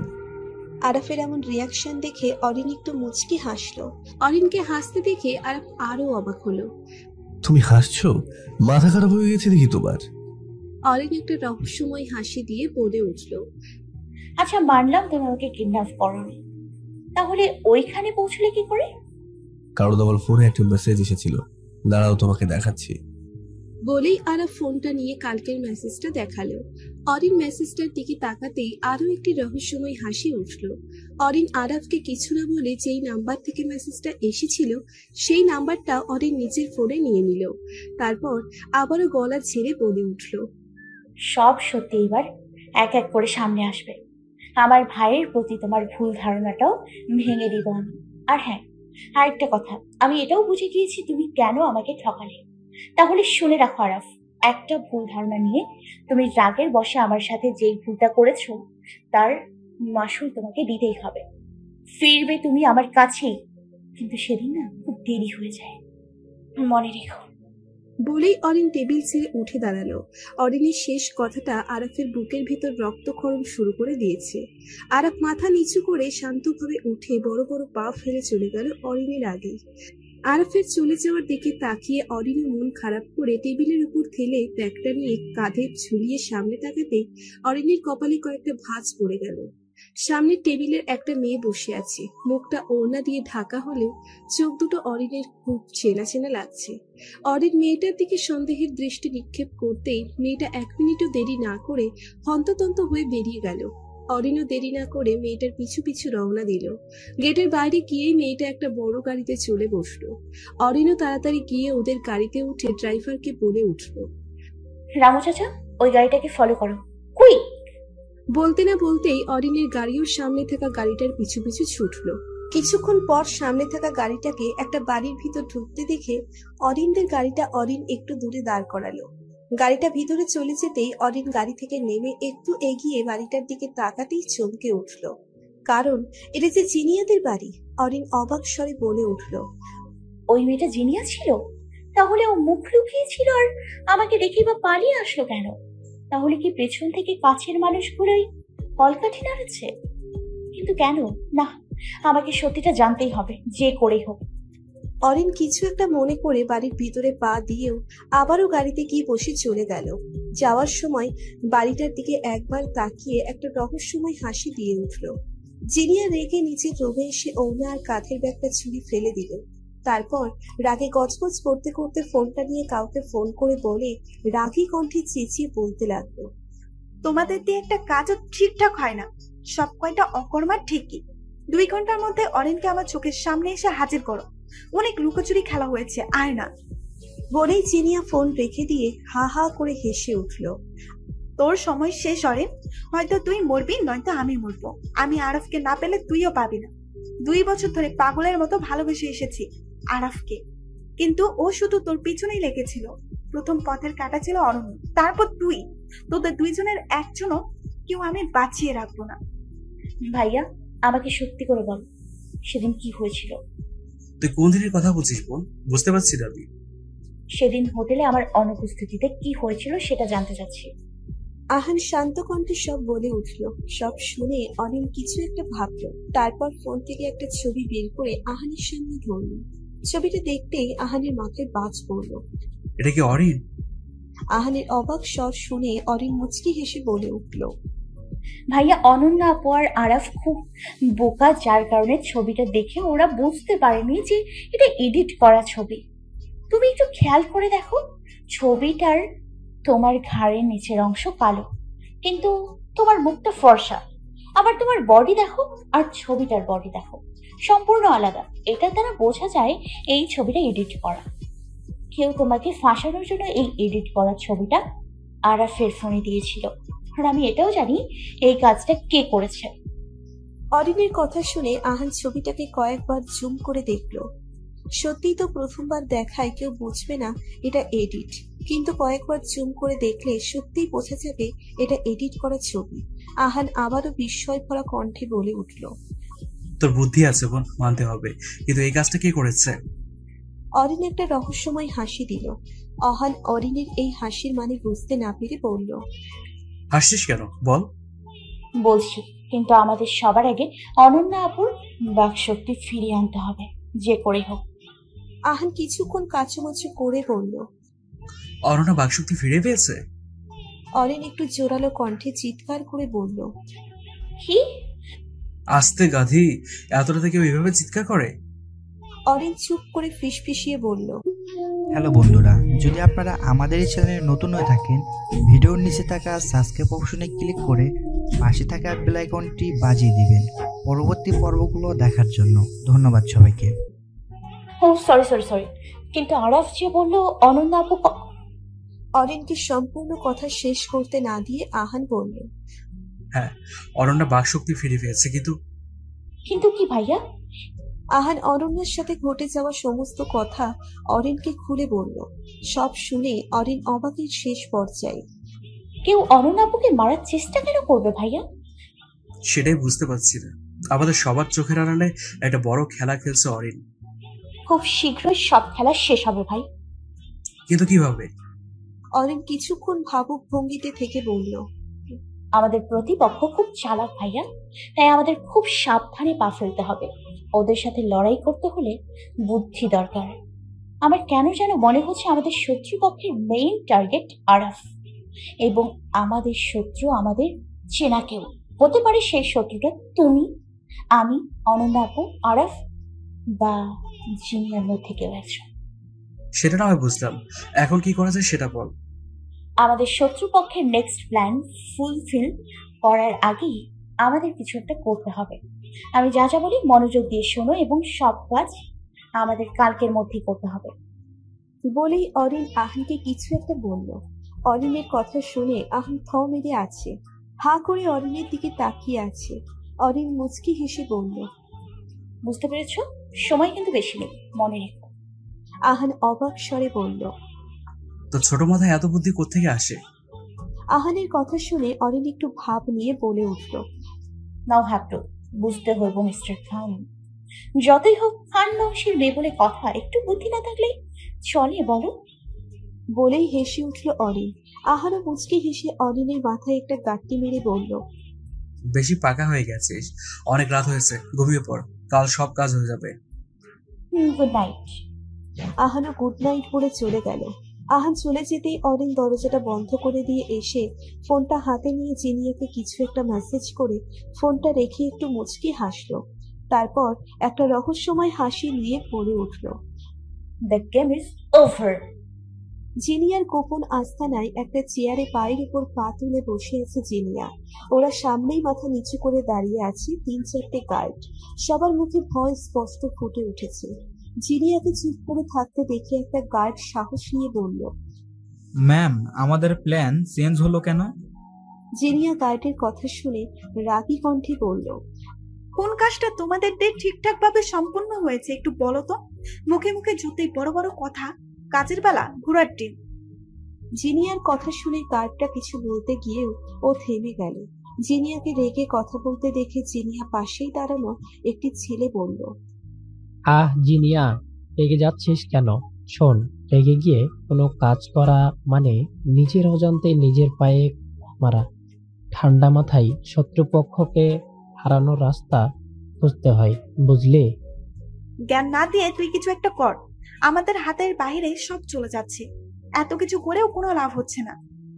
জিনিয়ার কথা শুনে ছেলেটা কপালে 2 আঙ্গুল দিয়ে স্লাইড করতে করতে বলল, যেখানে তোদের সব ভাবনা শেষ, ঠিক সেখান থেকেই আমার ভাবনা শুরু।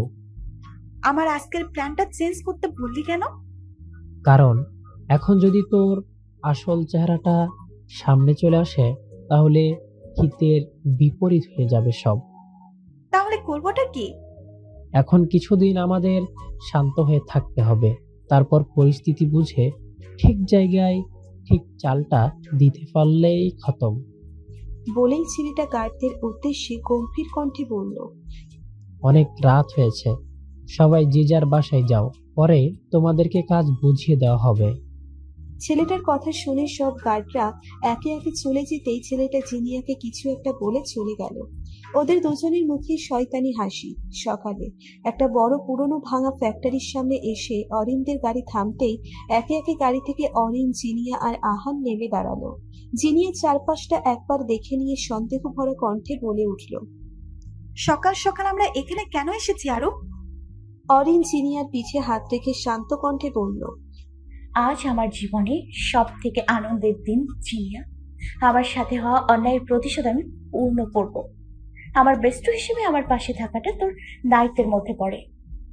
বলেই অরিন আহানের দিকে তাকিয়ে একটা রহস্যময় হাসি দিয়ে উঠল।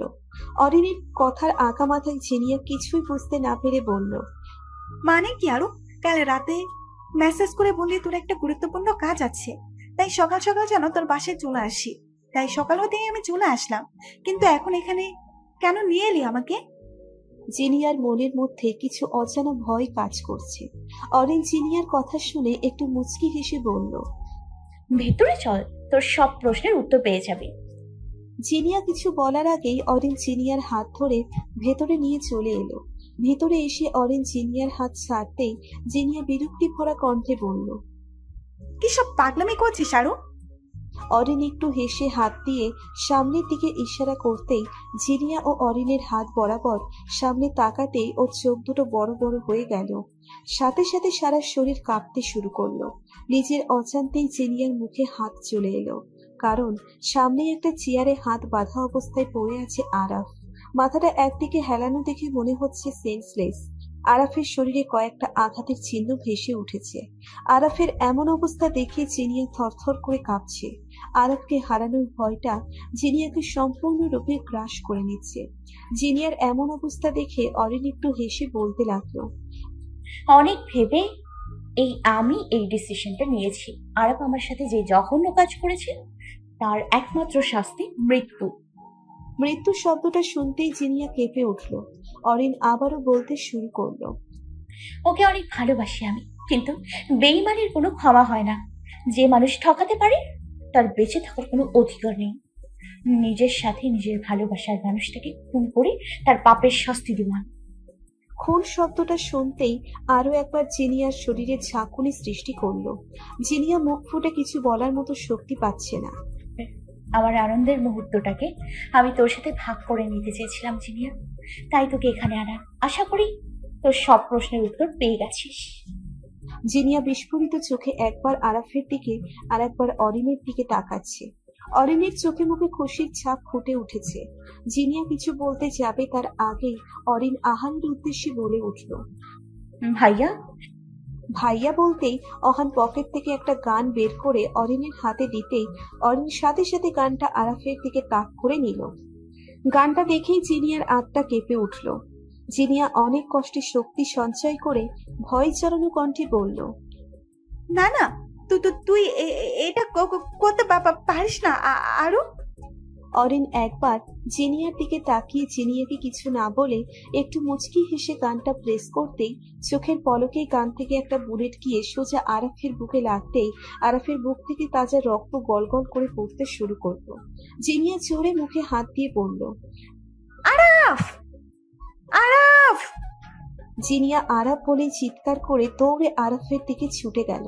আরাফের নিস্তেজ দেহটা চেয়ারের সাথে পড়ে আছে। জিনিয়া আরাফের সামনে গিয়ে আরাফের গাল ধরে পাগলের মতো কান্না করতে করতে বলতে লাগলো, আরাফ আরাফ, চোখ খোলো, তাকাও আমার দিকে। আরাফ, তাকাও না, তোমার কিছু হবে না। আমি এক্ষুনি তোমাকে হসপিটালে নিয়ে যাব। তোমার কিছু হতে দেব না আমি। এই কেউ অ্যাম্বুলেন্স ডাকো প্লিজ। জিনিয়ার পাগলের মতো অবস্থা দেখে অরিন আর আহান দুজনেই কয়েক দফা অবাক। জিনিয়া হাউমাউ করে কাঁদতে লাগলো আর আরাফকে ঝাঁকাতে লাগলো। অরিন কি বলবে ভাষা খুঁজে পাচ্ছে না। জিনিয়ার এমন অবস্থা দেখে অরিন নিজেকে সামলাতে পারছে না। মন চাচ্ছে ছুটে গিয়ে জিনিয়াকে জড়িয়ে ধরে বলতে, দোস্ত, এইসব নাটক, তুই এতটা ভেঙে পড়িস না। কিন্তু কোন মুখে বলবে অরিন? এই সাজানো ফাঁদ যে জিনিয়ার জন্যই ছিল। অরিনের দু চোখ দিয়ে দরদর করে জল পড়ছে। বেস্ট ফ্রেন্ড নামক মানুষটা অরিনকে এমন ভাবে ঠকাবে সেটা অরিন কিছুতেই ভাবতে পারছে না। এক দৃষ্টিতে তাকিয়ে জিনিয়ার কাণ্ড দেখছে অরিন।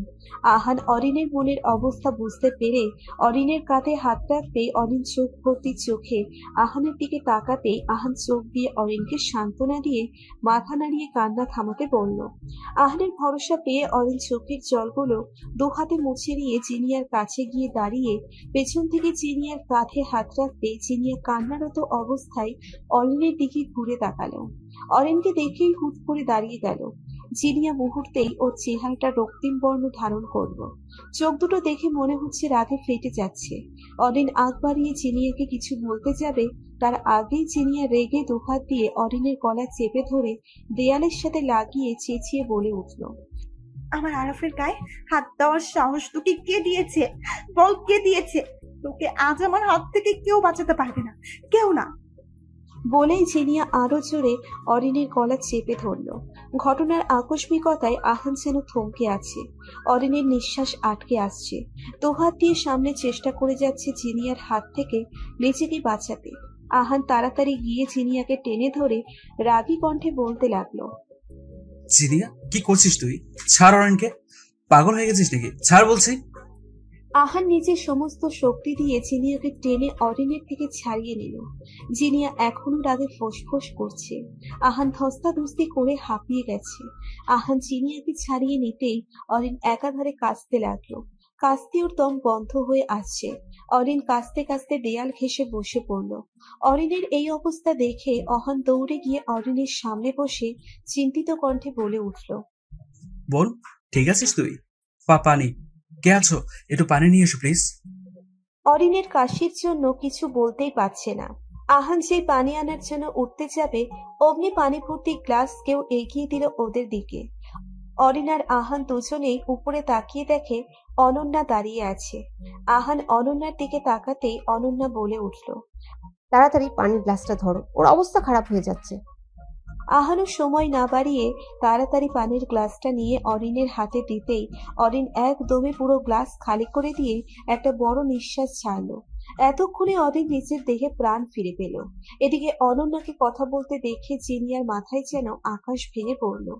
জিনিয়া অবাক চোখে অনন্যার দিকে তাকিয়ে আছে। অরিন টলমল চোখে একবার অনন্যার দিকে আর একবার আহানের দিকে তাকাচ্ছে। অনন্যা আর আহান দুজনেই অরিনের মনের অবস্থা বুঝতে পারছে। অরিনকে শান্ত হতে দেখে আহান রেগে জিনিয়ার সামনে গিয়ে কড়া গলায় বলে উঠল, অরিনকে আঘাত করার কারণ কি জিনিয়া? জিনিয়া আহানের কথায় একবার অরিনের দিকে আর একবার আরাফের দিকে তাকিয়ে রাগী কণ্ঠে বলল, 2 বছর ধরে আরাফকে পাগলের মতো ভালোবেসে এসেছি, আর দেখুন এই যে আপনার পেছনে সেই আরাফের নিস্তেজ প্রাণহীন দেহটা পড়ে আছে। যাকে পাওয়ার জন্য এত বড় প্ল্যান করলাম, সে আরাফের মৃতদেহ পড়ে আছে আমার চোখের সামনে। কি করে সহ্য করবো আমি? বলুন, কি করে? উত্তর দেন। চিৎকার করে জিনিয়া কথাগুলো বলে উঠল। অরিন আর অনন্যা দুজনেই অবাক হয়ে তাকিয়ে আছে জিনিয়ার দিকে। জিনিয়ার কথা শুনে অরিনের চোখ থেকে দুফোঁটা জল গড়িয়ে পড়ল। অরিন চুপচাপ গিয়ে জিনিয়ার সামনে দাঁড়িয়ে জিনিয়ার চোখে চোখ রাখতেই জিনিয়ার চোখ নামিয়ে ফেলে। অরিন কিছুক্ষণ জিনিয়ার দিকে তাকিয়ে থেকে ঠাস করে জিনিয়ার গালে একটা থাপ্পড় মেরে বসল। হুট করে গালে থাপ্পড় পড়ায় জিনিয়া গালে হাত দিয়ে রাগী দৃষ্টি নিক্ষেপ করতেই অরিন আবারও আর একটা থাপ্পড় মেরে বসল। এত সবকিছু তুই করেছিস? জিনিয়া রাগে ফিটে পড়ে চিৎকার করে বলে উঠল, হ্যাঁ হ্যাঁ, আমি করেছি। শুনতে পেরেছিস? সবকিছু আমি করেছি। আহান আর অনন্যার মাঝে আমি ফাটল সৃষ্টি করেছিলাম। অনন্যাকেও আমি মারার চেষ্টা করেছিলাম, কিন্তু তার ভাগ্য ভালো, সে বেঁচে গেছে। সেদিন হোটেলেও আমি ডেকেছিলাম অনন্যাকে, ইচ্ছে করে অসুস্থ হওয়ার নাটক করেছিলাম। আরাফের কানেও বিষ ঢেলেছিলাম, এডিট করে ছবি পাঠিয়েছিলাম। আরাফকে পুরো বিষয়টা এমনি ভাবে বুঝিয়েছিলাম যাতে করে আরাফ ভাবে সব দোষ আহানের, আর আহানের জন্যই অনন্যা বাকশক্তি হারিয়ে ফেলেছে। আরাফের মনে প্রতিশোধ আগুন আমি জ্বালিয়েছিলাম, যাতে করে আরাফ প্রতিশোধের নেশায় পাগল হয়ে তোর সাথেও সেম কাজ করে, আর তুই তিলে তিলে শেষ হয়ে যাস। তোকে কিডন্যাপও আমি করিয়েছিলাম। সো ইচ্ছে করে আরাফকে ফাঁসিয়েছি, যাতে তুই ভুল বুঝে আরাফের থেকে দূরে সরে যাস। সবকিছু আমার প্ল্যান মাফিক হয়েছে, আর তুই কি আজ আমার এতদিনের সমস্ত পরিশ্রমকে এভাবে ডুবিয়ে দিলি? তোকে তো আমি কিছুতেই বাঁচতে দেব না, কিছুতেই না। বলেই জিনিয়া রাগে ফোঁস করতে লাগলো। সব শুনে অরিন, আহান, অনন্যা তিনজনই থমকে আছে। অরিন রাগে জিনিয়ার গালে আরো একটা থাপ্পড় বসিয়ে দিল। জিনিয়া রেগে গিয়ে সেই অরিনের গালে থাপ্পড় মারতে যাবে, তখনই কেউ ওর হাতটা ধরে ফেলে। হঠাৎ কেউ হাত ধরে ফেলায় জিনিয়া পাশে ফিরতেই যেন আকাশ থেকে পড়ল। কারণ জিনিয়ার পাশেই আরাফ দাঁড়িয়ে আছে। আরাফকে দেখে মনে হচ্ছে একদম সুস্থ, কিন্তু অরিন তো কিছুক্ষণ আগেই ভাবতেই জিনিয়ার মাথা চক্কর দিয়ে উঠল। আরাফ জিনিয়ার হাতটা রেখে ঝটকা মেরে সরিয়ে দিয়ে বলে উঠল, ওর গায়ে আর একবার হাত ওঠানোর চেষ্টা করলে তোমার এই হাত আমি ভেঙে ঘুরিয়ে দেবো। Mind it. গাইস, শুরু থেকে শেষ পর্যন্ত যারা আমাদের এই ভিডিওটি দেখেছেন তাদেরকে অসংখ্য ধন্যবাদ। পরবর্তী পার্ট খুব তাড়াতাড়ি আসবে, আর পরবর্তী পার্টটি দেখার জন্য অবশ্যই